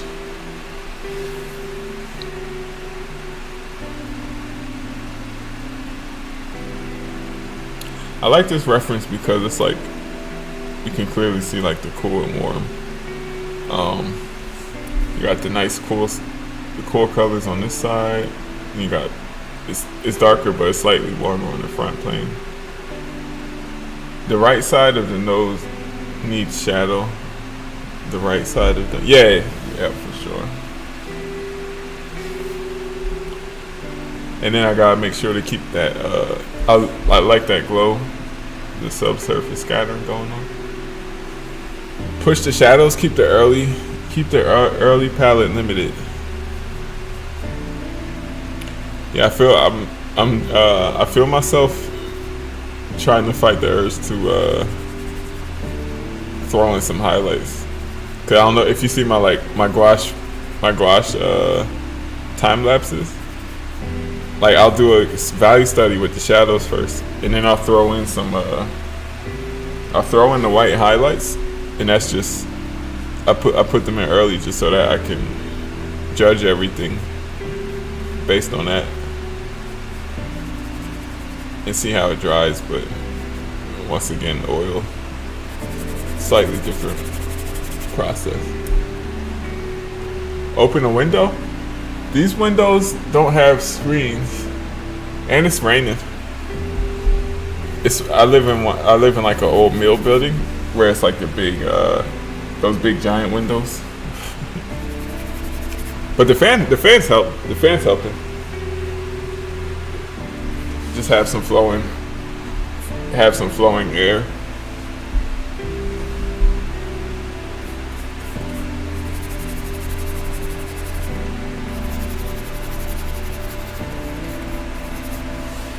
Maybe I could use a bit more solvent.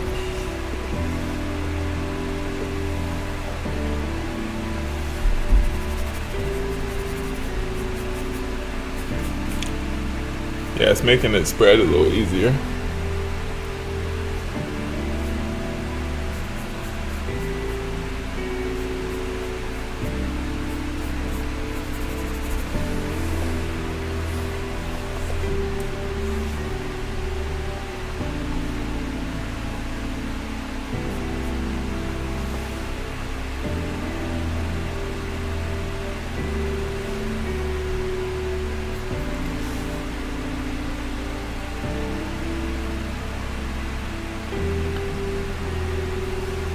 Yeah, you can do the highlights just a touch though. I'm actually noticing that by just leaving the underpaint shine through, that's enough to kind of, at least for now, enough to read as highlights.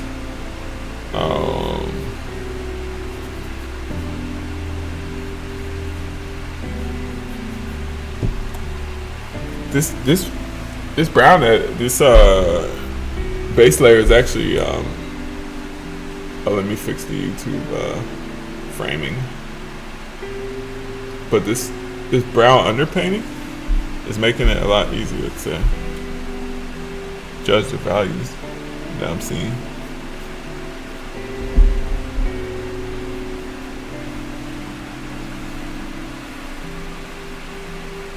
You're totally getting it. Thank you.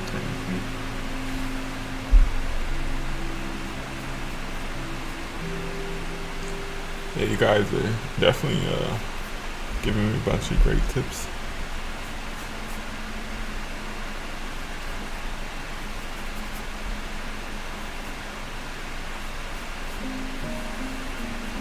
It's gonna need more and more practice. That's all it comes down to. Everything you're saying sounds like you're understanding how to work with the medium. I'm just doing what I do with gouache. I'm gonna get some cool colors in.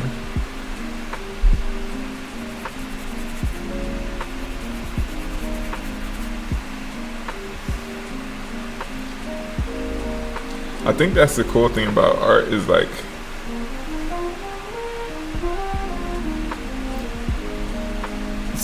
certain skills are transferable.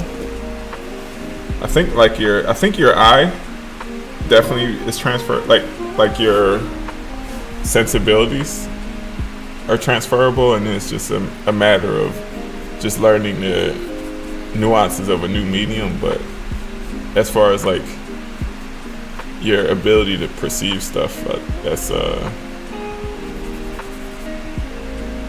I think that sticks with you, at least. Although I struggled the longest time with digital digital art. It took me a long time to figure that out, but push the shadow hard over the eye on the left. This shadow? The eye on the shadow over the eye. Oh, I see what you're saying. Yeah. Let's see. Shadow on the eye over the left.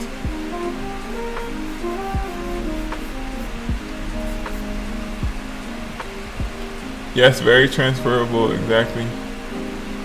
Not sure what's better, your brushstroke or your jump shot. Probably the brushstroke. The jump shot only looks good in the video because it's edited. The last couple streams, I haven't made a shot. I can try to make one, but to be fair, I only shoot like a couple because I'm usually streaming at night and I don't want to make a bunch of noise above the eye.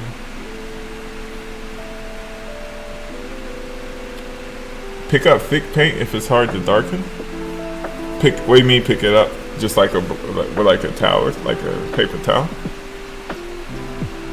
Oh, like mix like thicker paint on a brush.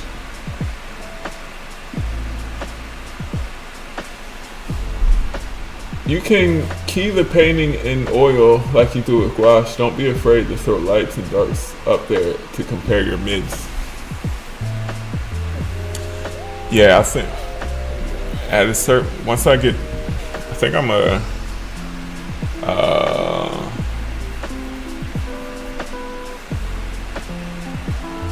oh no, on your brush. See, you already got, oh, okay, yeah. Yeah, it is giving it more coverage. Yeah, I gotta not be afraid to pick up a lot of paint. I'm in my gouache paint mixing ratios.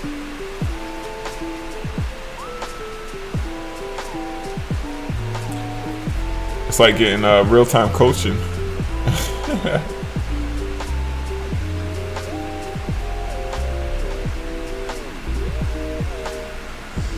Yeah, because before, when I didn't have enough paint on the brush, it was like kind of dragging across the surface, but when you have enough, it like more easily glides over the surface, and it makes it more pleasant.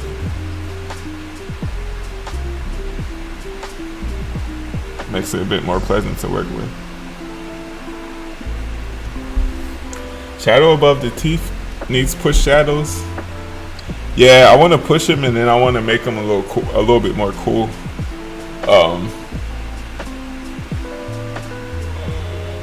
A bit more on the cooler side, so that. But instead of using blue, I think I'll just like add a bit of white to cool it off.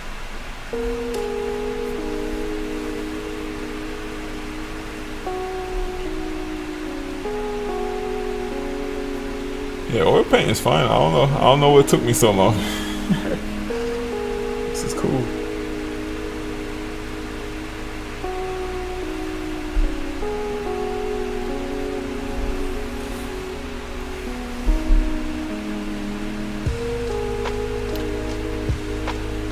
I think I want to start putting in the background, just to put all these colors in context. Or at least a little part of the background.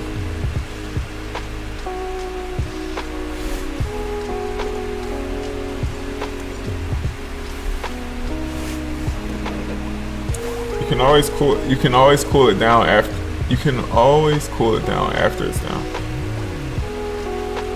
So get the value down first, and then adjust the temperature.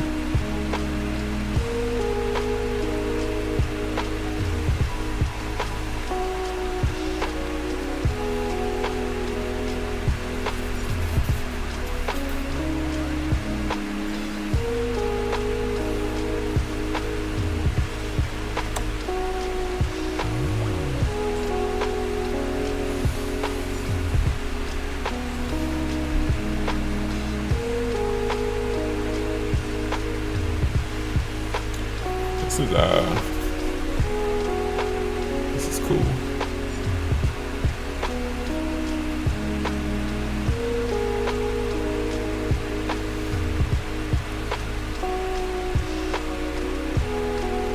Exactly. That's one thing at a time.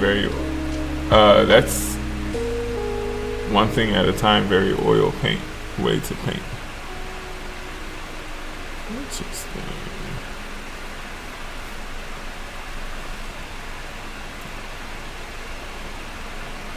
Yeah, when I paint with gouache, I like to jump. I'm kind of doing it all at once. Thinking about the temperature and the value.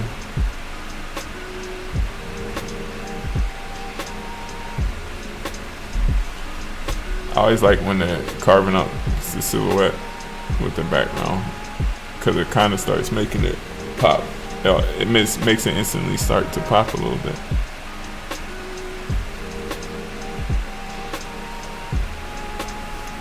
Why didn't you guys tell me oil painting was this fun? I would have been did it. Instead of being procrastinating for years.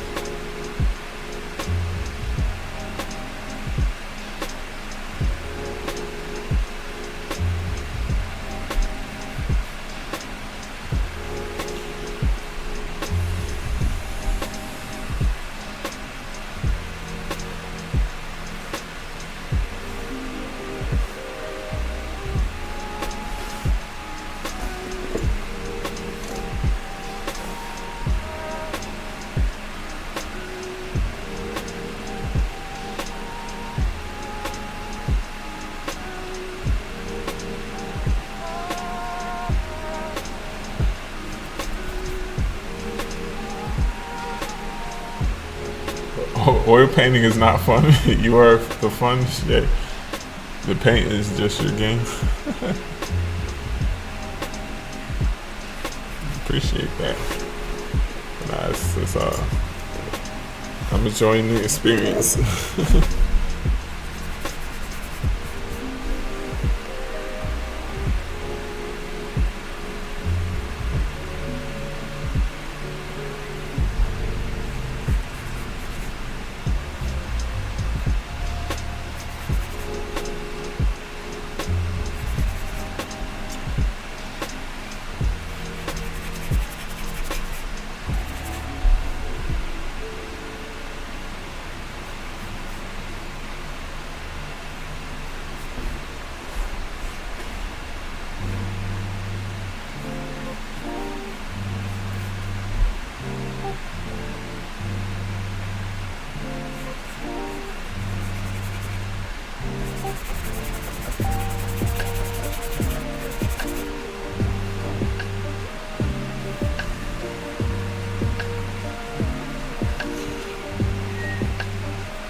Yeah, gradients are so much easier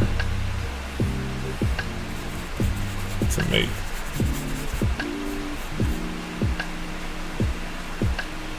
I like so many mediums. I don't know how people can stick with one. Yeah, I mean comfort zone, I guess. But I mean, even then, I get kind of, I do get bored with. I have like maybe like month cycles where it's like, all right, I'm really feeling gouache this month, and then the next month I'm like, I'm kind of feeling watercolor more, or just drawing, or acrylic gouache. Hi. Oh, I got some curls in the camera. Oh, my bad. Oh, okay. Alright. See how far I can move before my head covers up the camera.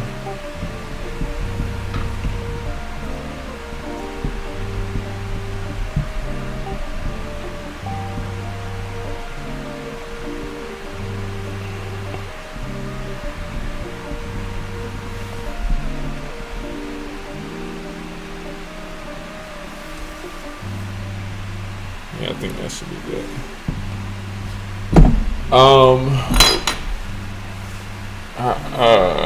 The warm and cool really pops it too. Thank you.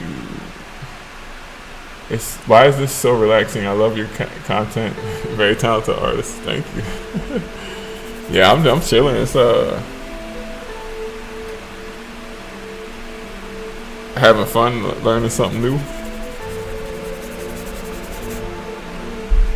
Hi, I recently got into oil painting and it's been something. Do you have any tips for beginners? I would ask the chat, because the chat's been they've been giving me all the tips. I'm just like, I'm leaning on my general basic color mixing and drawing skills, but as far as oil painting, all the nuances of oil paint, that's something that I don't have enough experience to give anybody pointers. But I've been getting tons of good advice today by everybody in the chat. What are you struggling with in particular? Like what's a specific issue you've been having? And I'm sure it's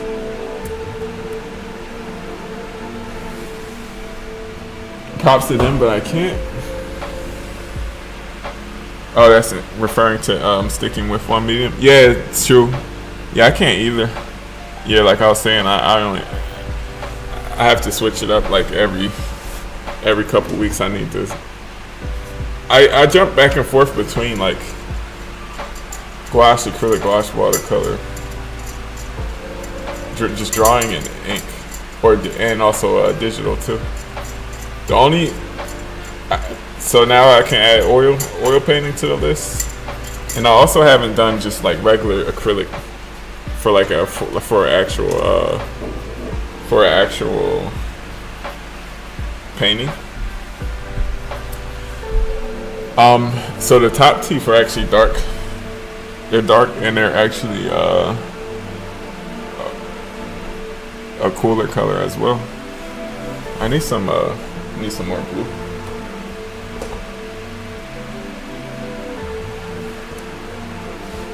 Yes, your lives are super relaxing and educative at the same time. Your audience is cool too. Yeah, everybody is super chill and cool. Never really had issues with trolls or anything like that. Um, yeah, it's always fun.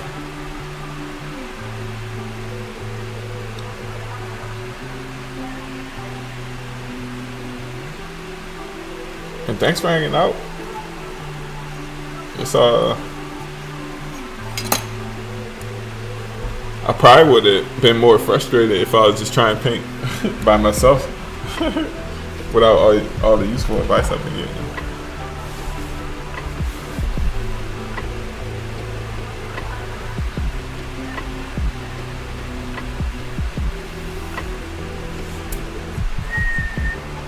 Oh, I see. But so far, are you enjoying it? Learning the media? Yeah. Yeah, it's been fun. Yeah, this is my first ever oil painting. This was done earlier earlier on the stream. So I'm gonna wait for it to dry and then do another layer. But this is the second one. It's coming together. But yeah, I'm enjoying it. It's fine. It's a lot of the stuff. A lot of things that you have to worry about with gouache are not an issue with oil. Like the color, like mixing, blending gradients together and stuff is super easy. And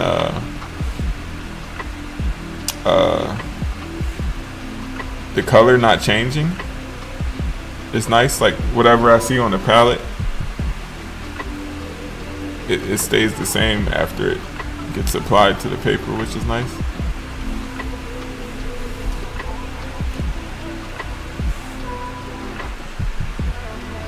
Do you do aerosol? Like spray paint? No, I don't do any aerosol. Is art your full time? Yeah, it's my main source, but I also have a part-time remote job that I do it as well to supplement. I'm more of a watercolor kind of girl, and this is my first time trying oil in a serious way, but it's so thick and I don't know. Yeah, I feel like I'm a watercolor. That's what I started with as well. I've also used gouache, so that is that's opaque as well. So that's probably helping me. Versus, I can imagine just going straight from watercolor to oil is probably tricky, because even for me, going from watercolor to gouache was tricky because I would use the gouache like really watered down, and I still do kind of to an extent, but over time I learned how much how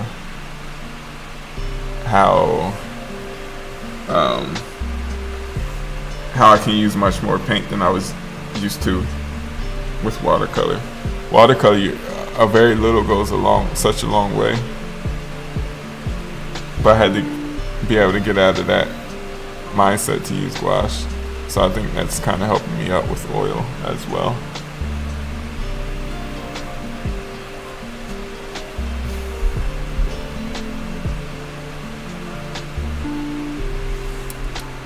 I feel like it's intimidating. Yeah, I'm intimidated until I actually started trying it. Now it's just kind of fun, but I was intimidated for years until I finally today decided to buy some and finally just do it.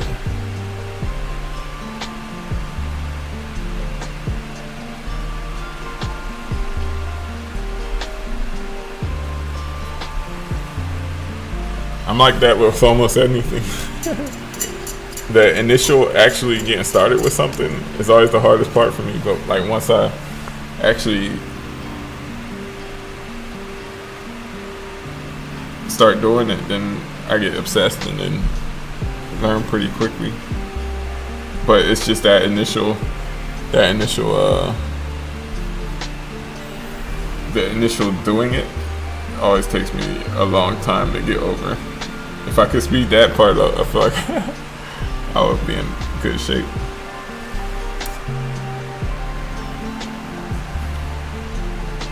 I really like casing paint. It has qualities like oil, but it's water based. Maybe a good transition from watercolor. Yeah, casing is really similar to gouache, to be honest. They're very similar. Casing just has like a funny milk smell, and it dries. When it dries, it doesn't have as. I think casing is thicker than gouache, and when it dries, it over time it becomes more water resistant than gouache is. But yeah, casing is good. That's definitely good intermediate between gouache and oil. I meant between watercolor and oil too. Basically just getting used to working with opaque paint will definitely help you out. If you're coming from watercolor, because the mindset is completely different. It's like opposite. Watercolor, you're painting in a subtractive way. Is that the word? You're painting like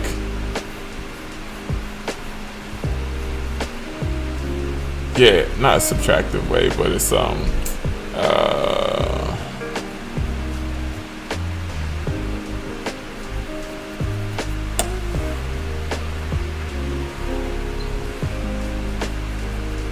you're painting like you're adding filters, translucent filters over top of everything. Versus opaque paint, you can just put down what you want. There are some very specific exercises you should do. You should try painting only in one color first, a whole painting, medium, tight draftsmanship. Then put it away and come back to paint with other. Yeah, other shades. Yeah, I'm gonna do that for a future one. Yeah, I jumped into jumping around maybe too early, but for testing it out and messing around with paint, I think I really like casing paint. Life is short, no fear. It's all make believe, and it's your world of tools. It's art. Tomorrow is not promised. Fear not any media.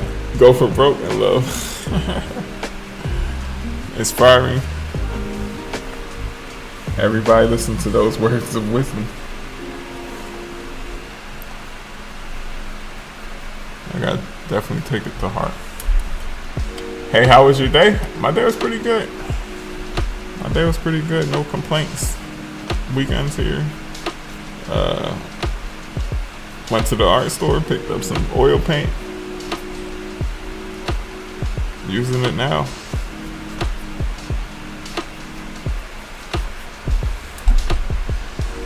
I feel it's hard to have a distinct style that's unique to yourself. Keep killing it. I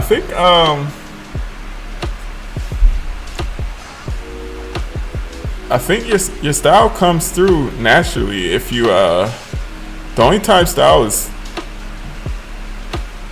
your style is like your handwriting. It's like something you naturally do. There's aspects that you can improve, like the fundamentals, and improve your eyes, your ability to perceive. But as far as your style, it comes through naturally. It's just the focusing, like doing the things that improve your ability to see and ability to observe. That all definitely helps refine your style, but your style is natural. It's not something that you need to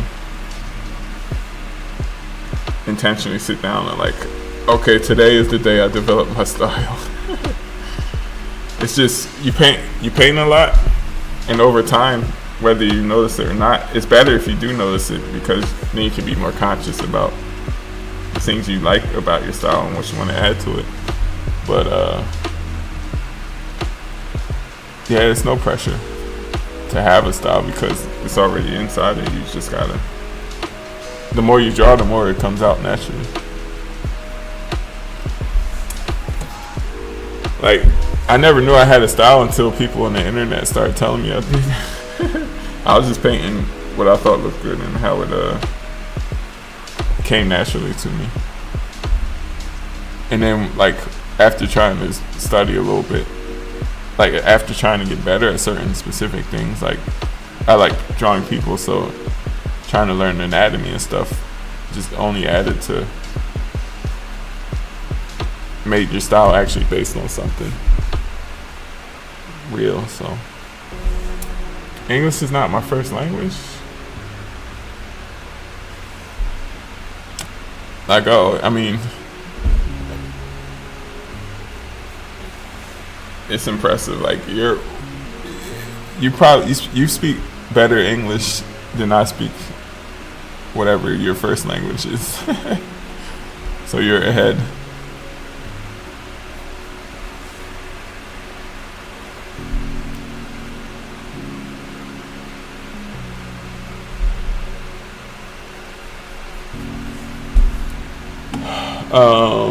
I really like Casey Paint. It has oh yeah, I read that. Your take on style, words of wisdom. Yeah, I think a lot of people.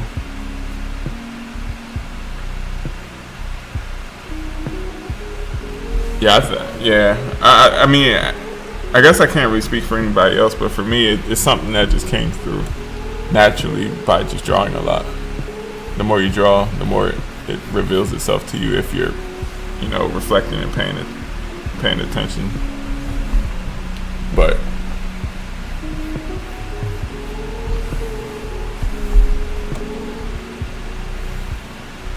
and another thing that helps is, well, at least that helped for me, was not feeling like I have to completely get a 100% one-to-one copy of the reference I was drawing. That helps a lot. And also painting from life helps probably the most, because painting from life you're doing way more curation of your painting and image. You're making way more choices. Like a photo, unless you take the photo yourself, but even still, like with a photo, the camera pick the values for you. The camera pick the composition for you. Or if you're using somebody else's photo, they pick the composition. You're doing the execution, but they did a lot of the other aspects of it. But if you're just trying to draw what's right in front of you, you have to do all of that yourself.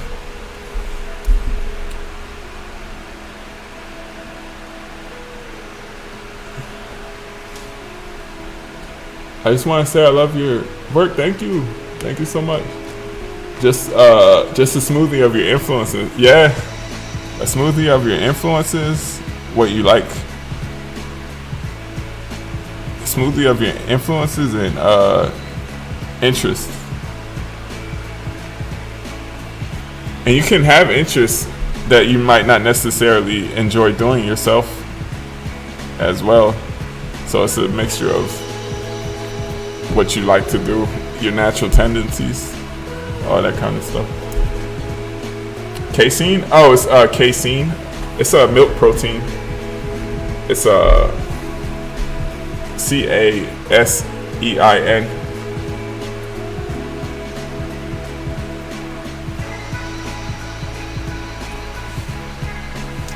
Yeah, James Gurney, he does a lot of casein paintings. If you wanted to see some casein paintings on YouTube.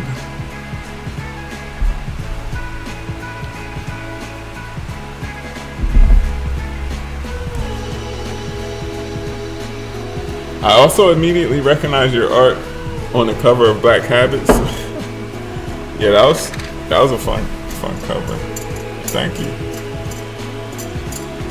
Yeah, it's cool to see it on like Spotify. If you like on Spotify and see like the cover art, that's always. That's pretty fun. I hadn't heard of it. Thank you.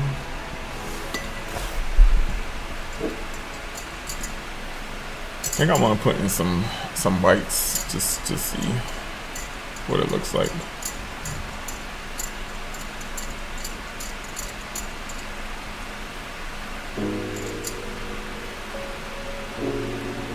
Get some white and a touch of yellow ochre.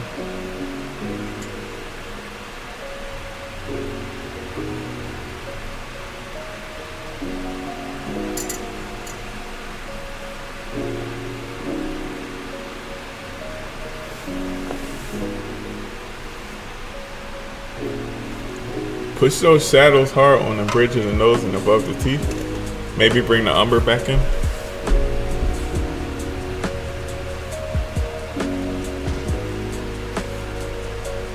Yeah, I need to.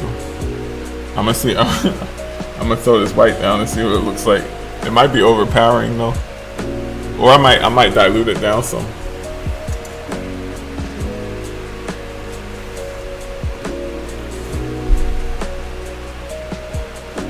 I'm trying gouache dry in the palette for the first time. I'm definitely not doing it again. So if it's dried in the palette, what you can do before you use it, spray some water on it first, right? Let it sit for a couple minutes, and then use like a toothpick or a paper clip or something where you can break up all the chunks. And if you break it up enough, it will turn back to a paste, and that will get you back to where you want to be. Yeah, this white might have been a mistake.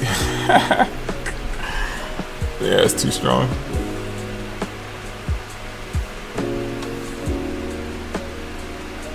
Well, I don't know. We'll see. You gotta mess up to learn what not to do.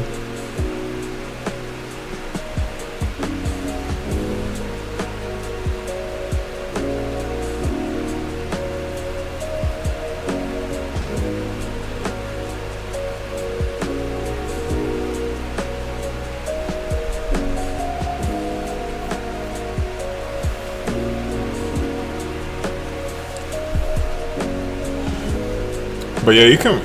I mean, it does depend on. Some brands definitely re-wet a lot better than others, though. So.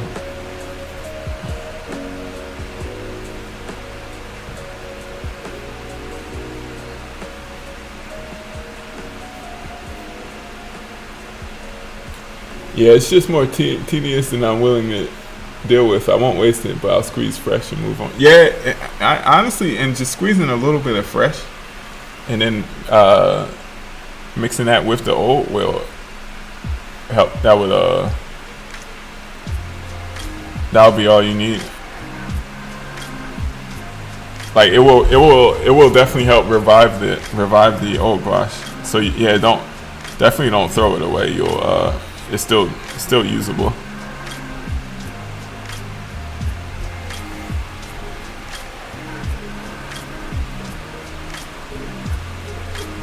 Gouache is bound with gum arabic. Use a mix of that, dextrin, glycerin, and honey with water and a bit of alcohol to make the gouache smoother to reactivate, less chippy when it dries. I'm gonna try. I've been wanting to try that because usually I use one of these airtight palettes. But the only thing with them is if you leave, they can get moldy if you don't use them for a while.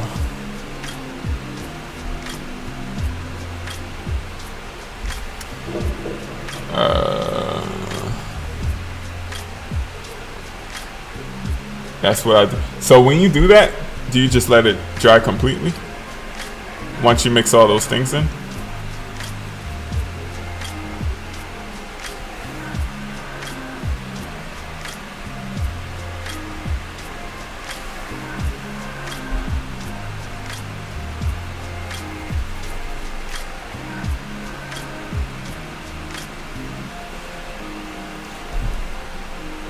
Airtight container. Yeah, it's an airtight palette from I think the brand is called Transom. But if you just Google airtight, not Google, if you go on Amazon and just search airtight palette, it's like the first one that comes up.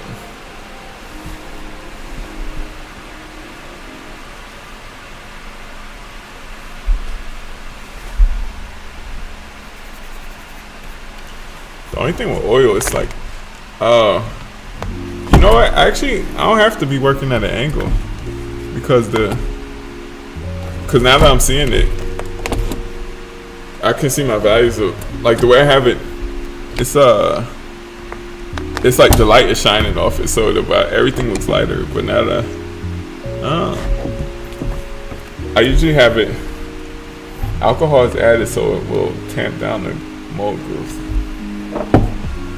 I might put this at more of an upright angle because I don't have to worry about it leaking like washwood.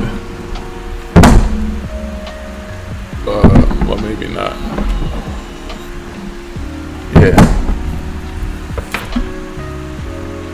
Yeah, that's actually much better. I gotta fix my cameras though.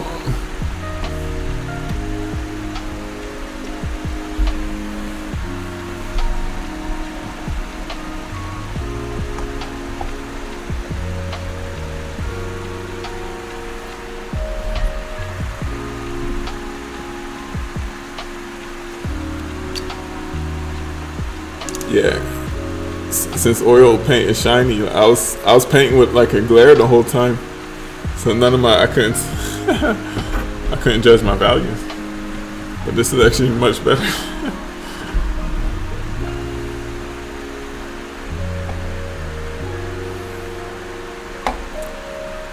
Oh, I store mine in an airtight container mostly because I carry it with me. I let it dry before closing it though.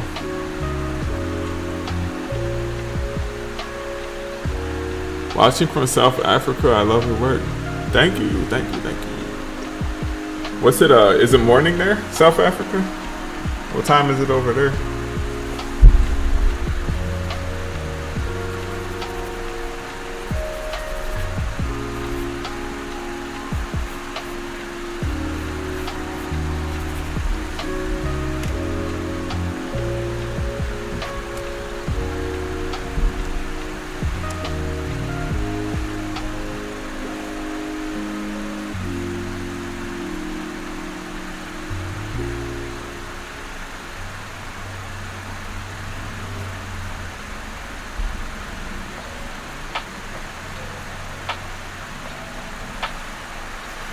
Well, I didn't realize how much of a difference it actually looks when I'm not looking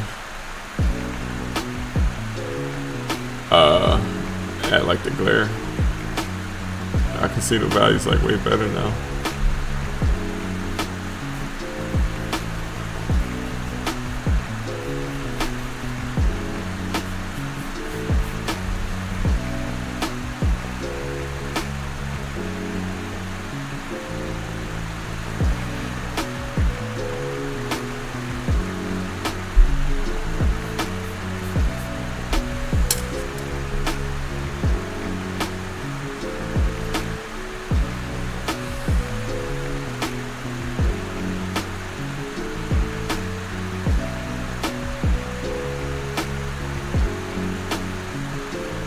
Now I see why you kept saying push the shadows.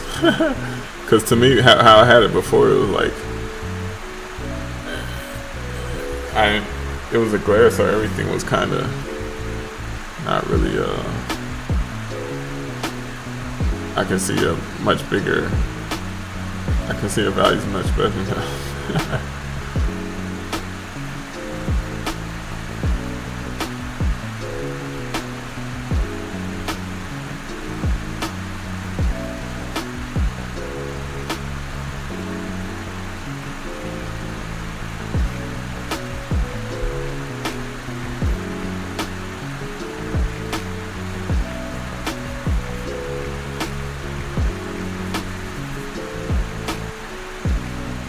5:48 a.m. in South Africa. Oh, you're up early.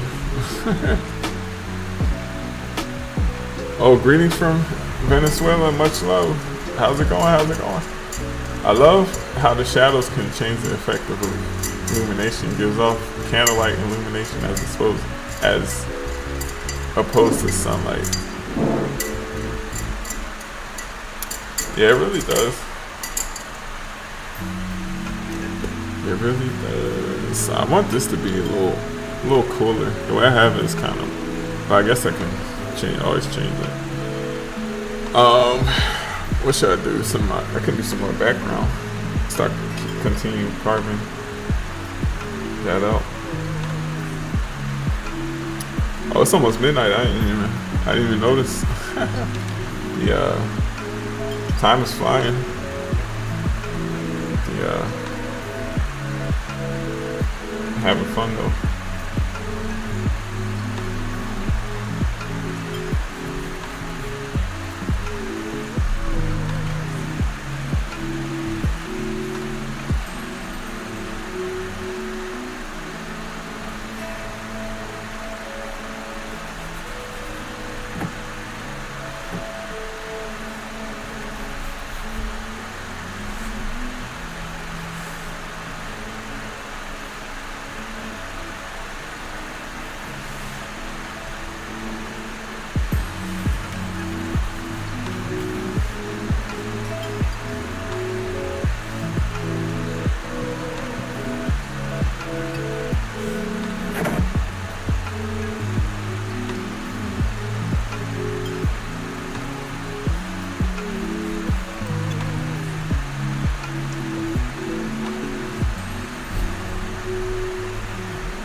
Careful, time gets away when you enjoy yourself. Might be up till 5 at this rate.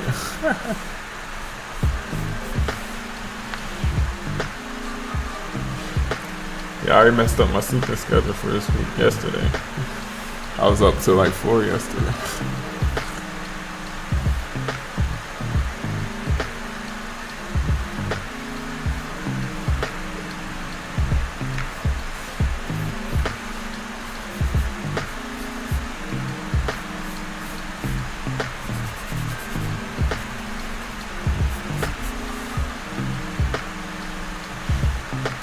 It's been a pleasure, sir.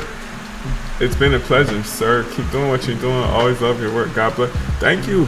I appreciate that. And thanks for coming through. Thanks for hanging out. Hope you have a good night and a good weekend.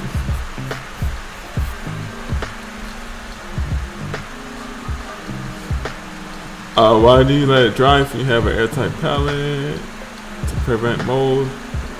The wet. That makes sense.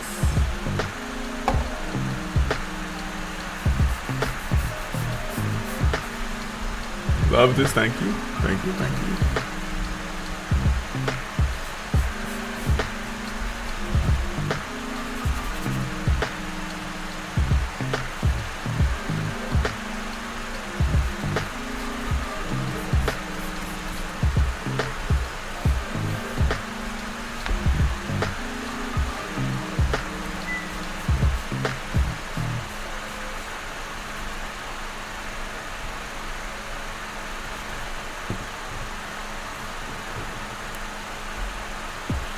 So, how do you know when you should? Well, I guess there's no really shoulds, but what's a good time to decide to save something for the next layer versus continuing to go? Like, is it a certain point that the paint builds up to where you feel like, all right, it's too slick, I'm picking up like too much paint from below, so it's probably better at this point to just wait till it dries and start a new layer?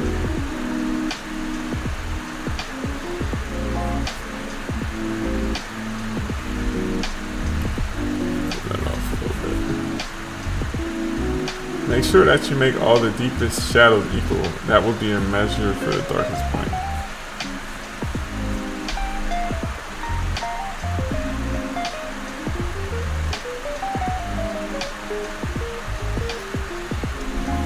What's the deepest shadows? Probably this eye socket, right? That's probably the deepest shadow. This under layer, under the eye socket. Some of the in-between teeth cracks, those are pretty dark.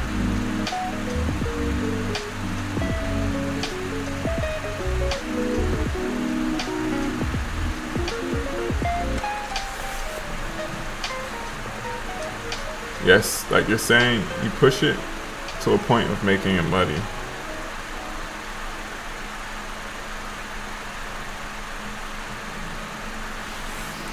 So I guess it's not quite muddy yet, so I guess I can keep it going.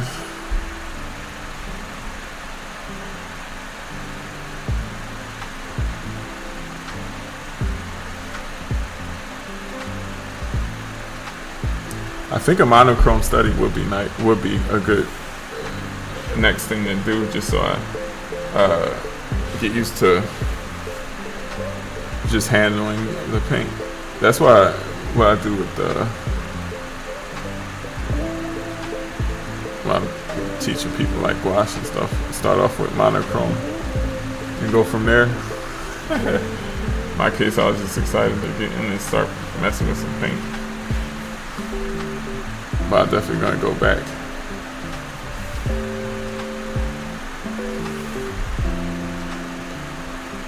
Go back to the basics.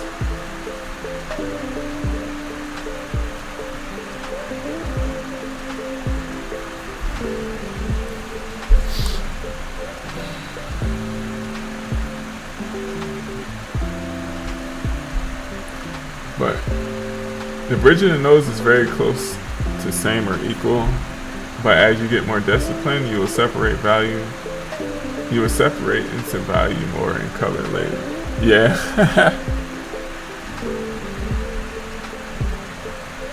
Definitely.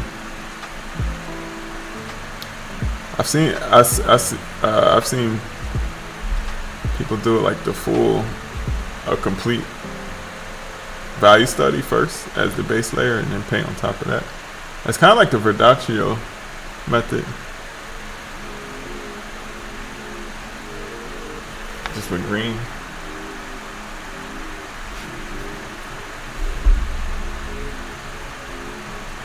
I mean, I guess it did originate in oil paint, so. Look at how the masters are even current oil paintings through their early layers.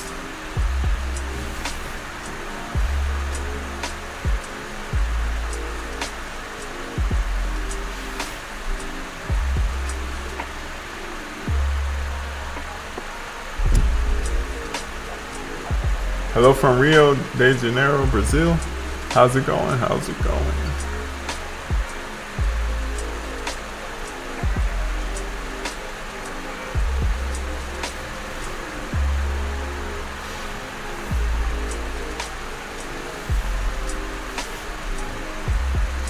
All right.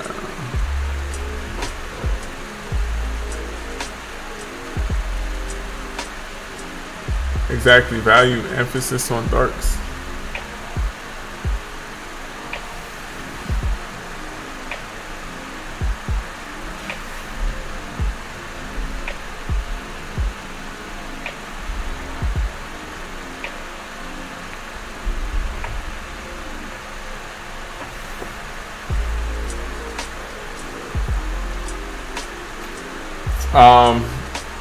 Do you like having your darks more transparent and then your lights more opaque?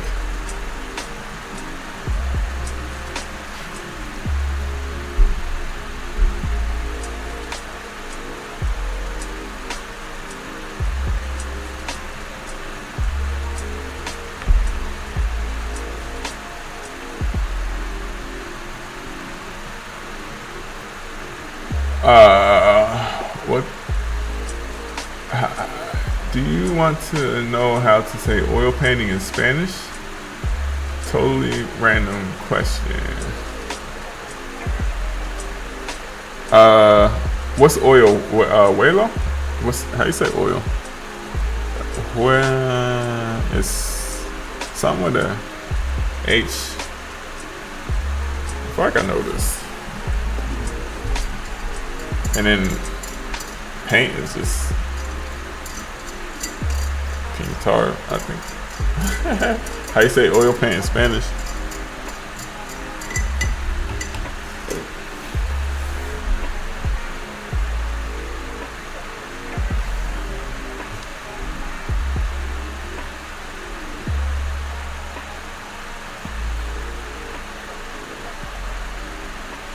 Doesn't matter about the opacity, just get them dark subsequent layers will cover.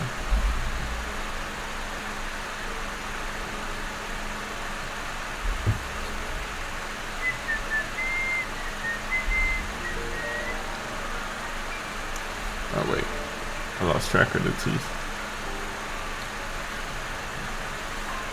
Pintura de Oleo. Pintura de Oleo.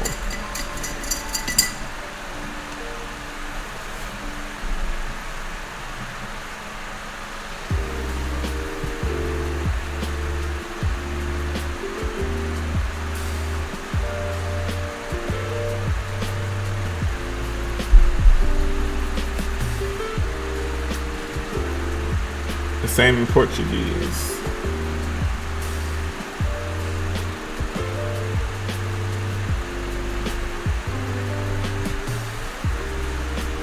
That might have been too dark.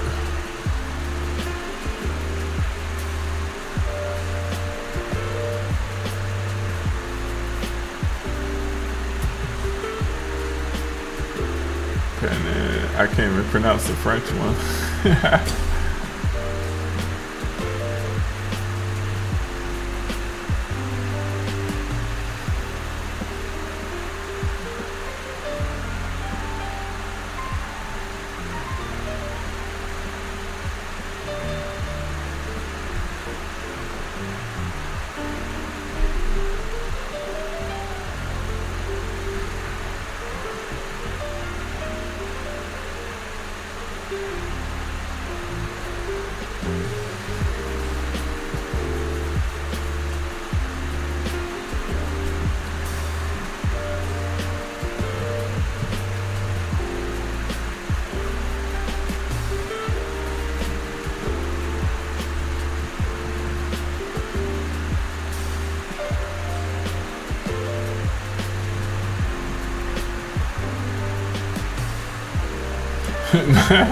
No, not too dark, never too dark.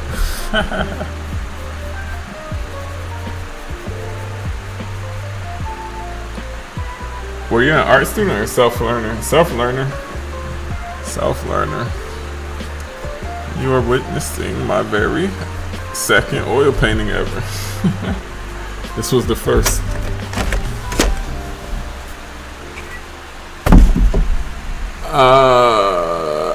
I never tried the Hemi, but I heard it smells like melted plastic. I threw an entire set of Hemi away. It got grossly frustrating.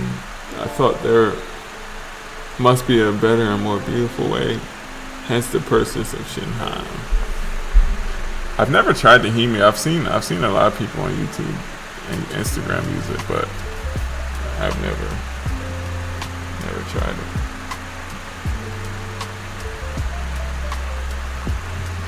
Gouache en espagnol.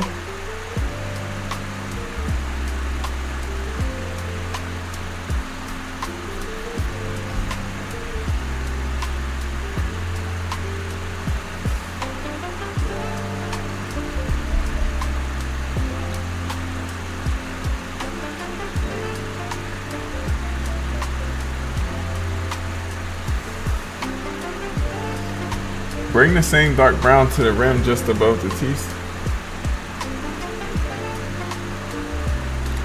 Yeah, that's why I was I was looking at it, but I see what you're saying. Like I saw the value, but I'm getting hung up on wanting to make it more cool.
Just get the value first. It's either easy to make color cool later. I keep messing with the facial proportions whenever I try. Got any advice for me?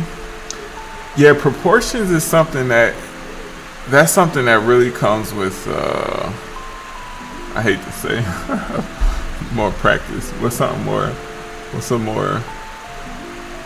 useful thing to say? So when you're first learning out, it's not something I did, but it's a lot of ateliers and programs.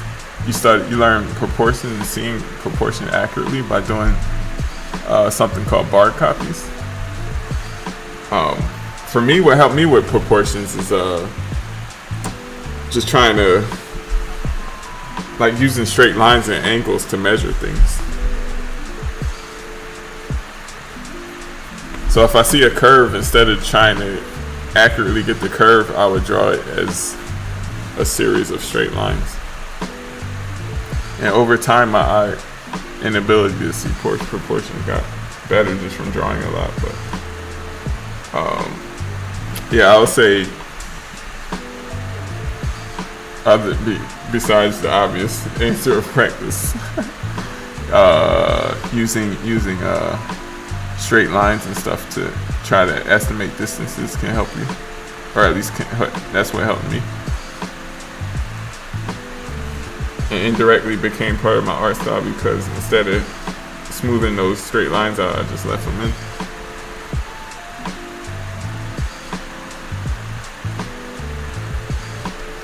Oh, oops. Yeah, I'm used to like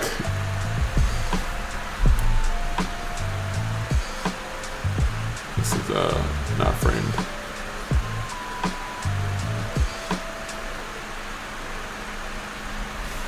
Fix this real quick.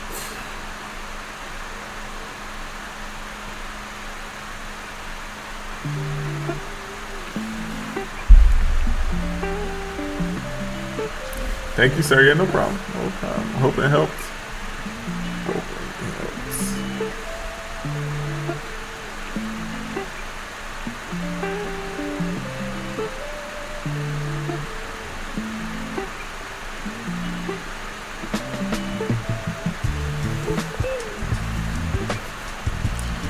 That actually really made it look like it's glowing. This dark edge.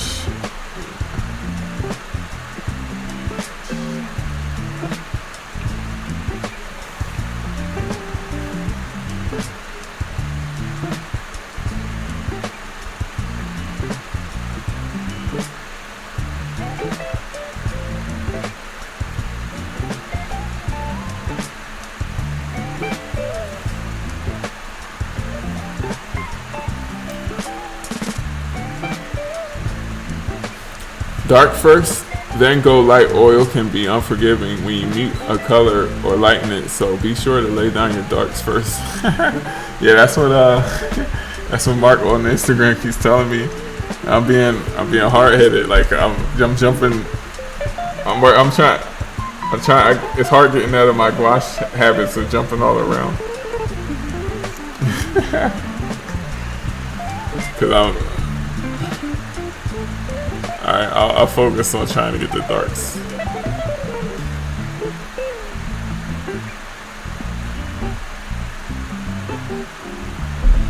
Cause yeah, it's opaque and I can just cover it up or glaze over it to change the temperature, but the value is what it should be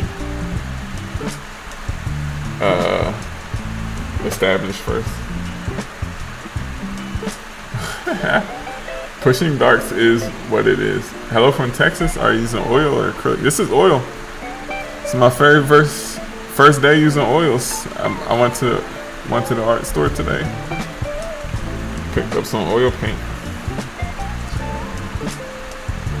I figured I'd stream, document my first time using it. So.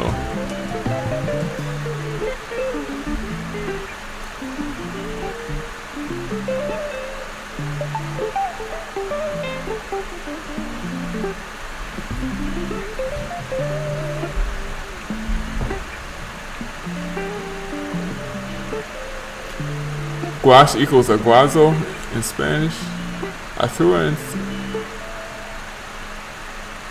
I had to throw away a bunch of Bombay Indian inks today. Why'd you have to throw them away? Were they all dried up?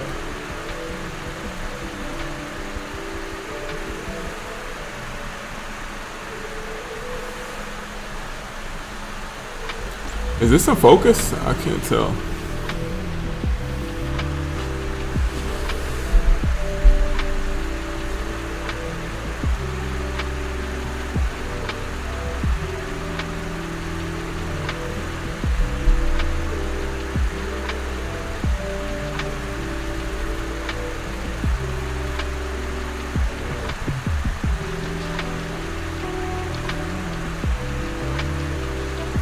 What time is it for you? For me, it's midnight, 12.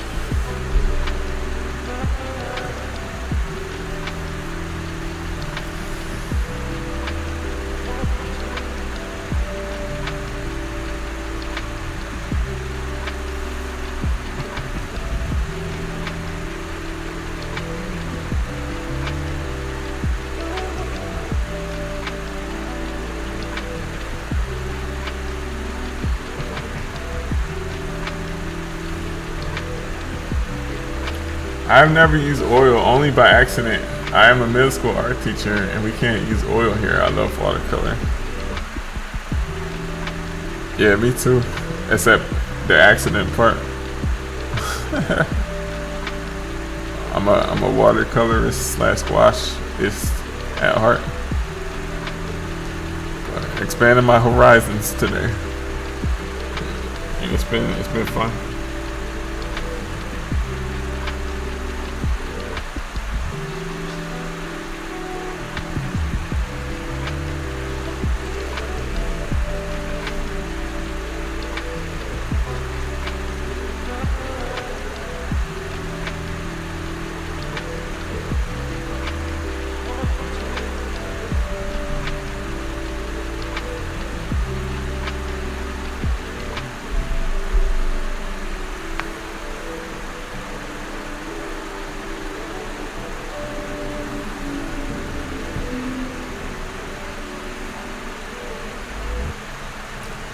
Twelve, 11 angel numbers? What's angel numbers?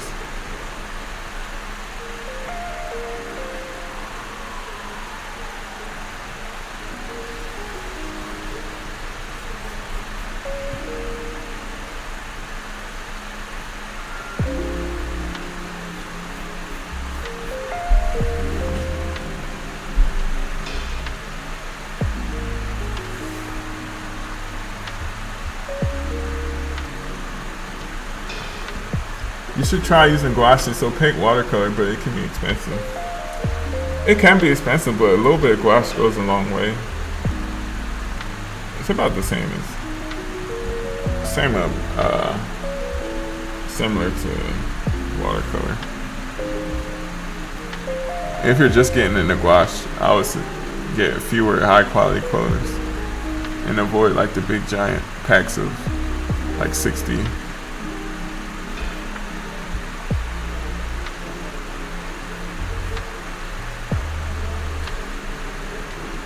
I should go to bed, but Jordan is keeping me up, y'all. I should go to bed too, but I'm having too much fun with this. I think the drawing, the chin is. Yeah, I'm not worried about the drawing. I love it for adding details like leaves on trees. I love gouache too.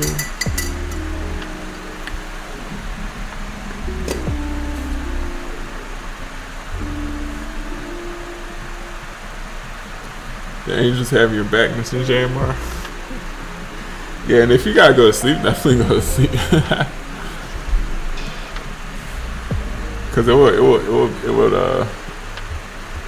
YouTube will save the replay.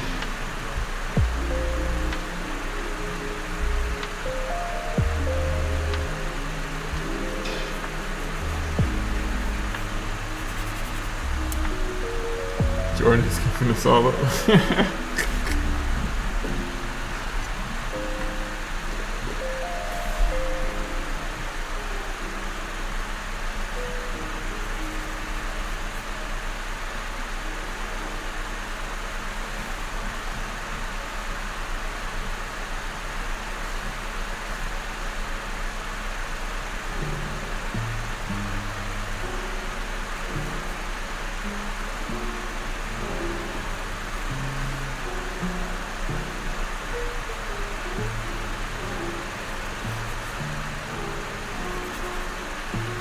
It's early for me. Where were you located again? Were you in you weren't in South Africa. Thanks for sharing your first oil painting. Sorry I can't stay up. Good night. Yeah, no, thanks for hanging out. I definitely have fun. And yeah, have a good night. I'll catch you next time. If I'm available next Tuesday at 7, I should be back on.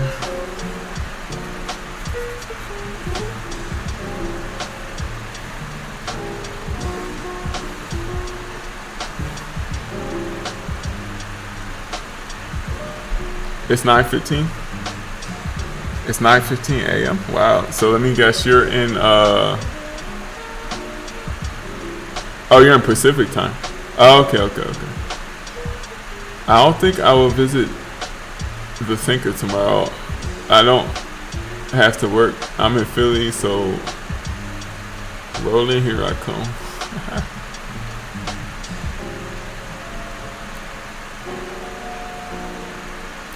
You're in Philly? Nice.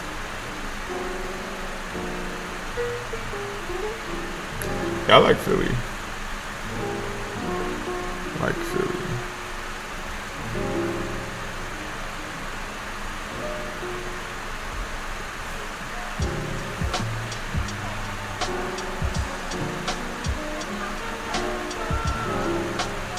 It was nice. I love the whole process.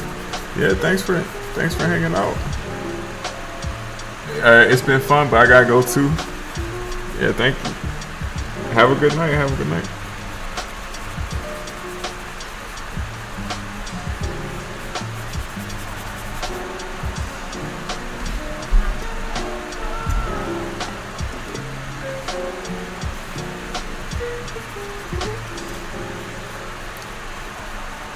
I was thinking that, like with gouache, I like to start off with a big brush, but I think I like using this size brush.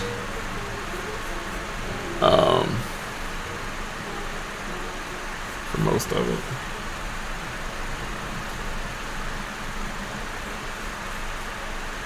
How do you decide what color to start when doing your portraits? It's a mixture of things. First and foremost, the main purpose is just to get something down on the paper. For me, it's like a mental switch, like just to get into the mood of painting. Then the next, so sometimes it's based on a color that's not immediately obvious in the reference. Sometimes it's a color that I think will complement the skin tones nicely in the reference.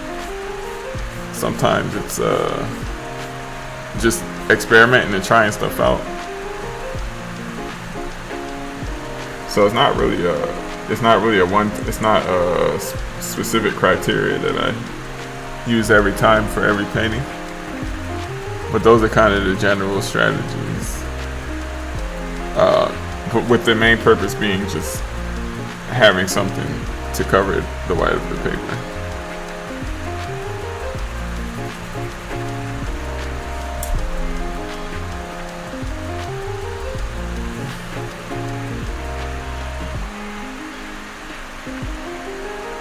There are so many beautiful museums here. I'm not native to here, but I really like the... Have you been to the art museum yet? Down in Fairmount Park?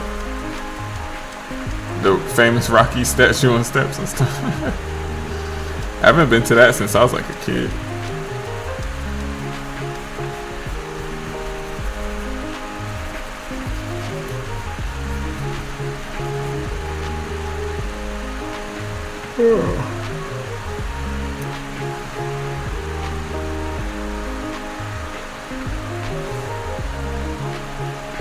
Okay, thanks for sharing.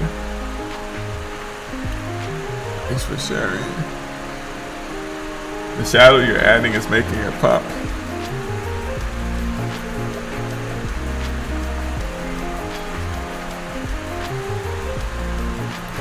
Yeah, see the background really helps to put it into context.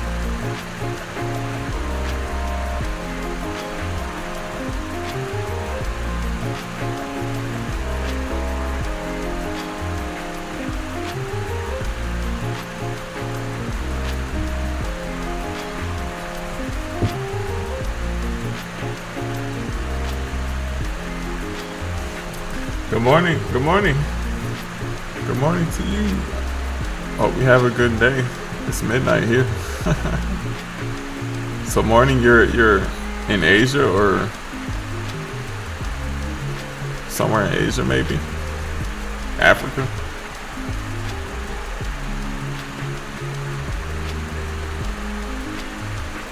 Or like Eastern Europe.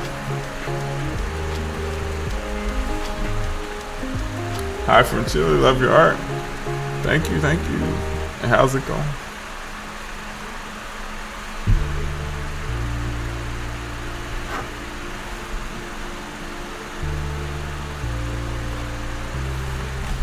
I think I'm getting tired now. Yeah, I'm getting pretty tired. I need to catch up on sleep from yesterday. Stayed up too late.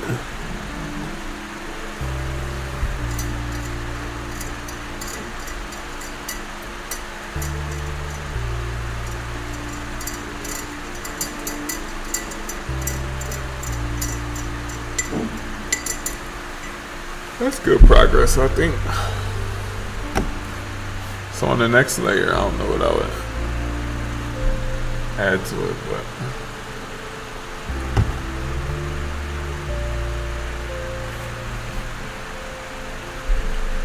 Alameda, California, Oakland area. Nice. Nice, nice.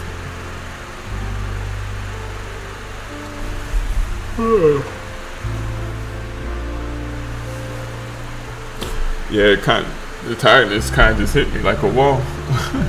Do you have any advice for artists who are colorblind and trying to learn color theory like me? That's tough, because I'm not colorblind. I would say a lot of painting comes down to values though. So if your values are like really good, but your colors are quote unquote off, you might still get really cool, interesting results, because as long as the value structure reads, then you have a lot more flexibility with color.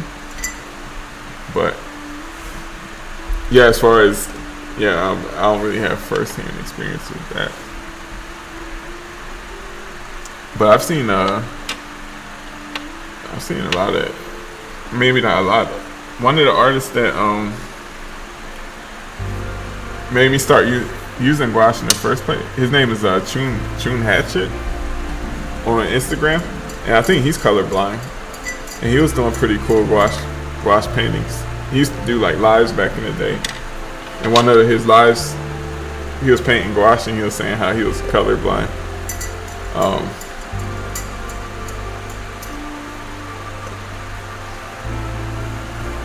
So it's definitely possible to make cool paintings with being colorblind. Do you have advice for artist Mike Allred is colorblind? It's afternoon here now. I'm sleepy. Yeah, good night. Get some sleep. Thanks for sharing the process and have a good night. Yeah, guys, I think I'm gonna wrap it up here, because I'm getting tired too. It just kind of hit me like a wave. But yeah, this was fun. First day of oil painting. Day one. This was the first one. This was the second one.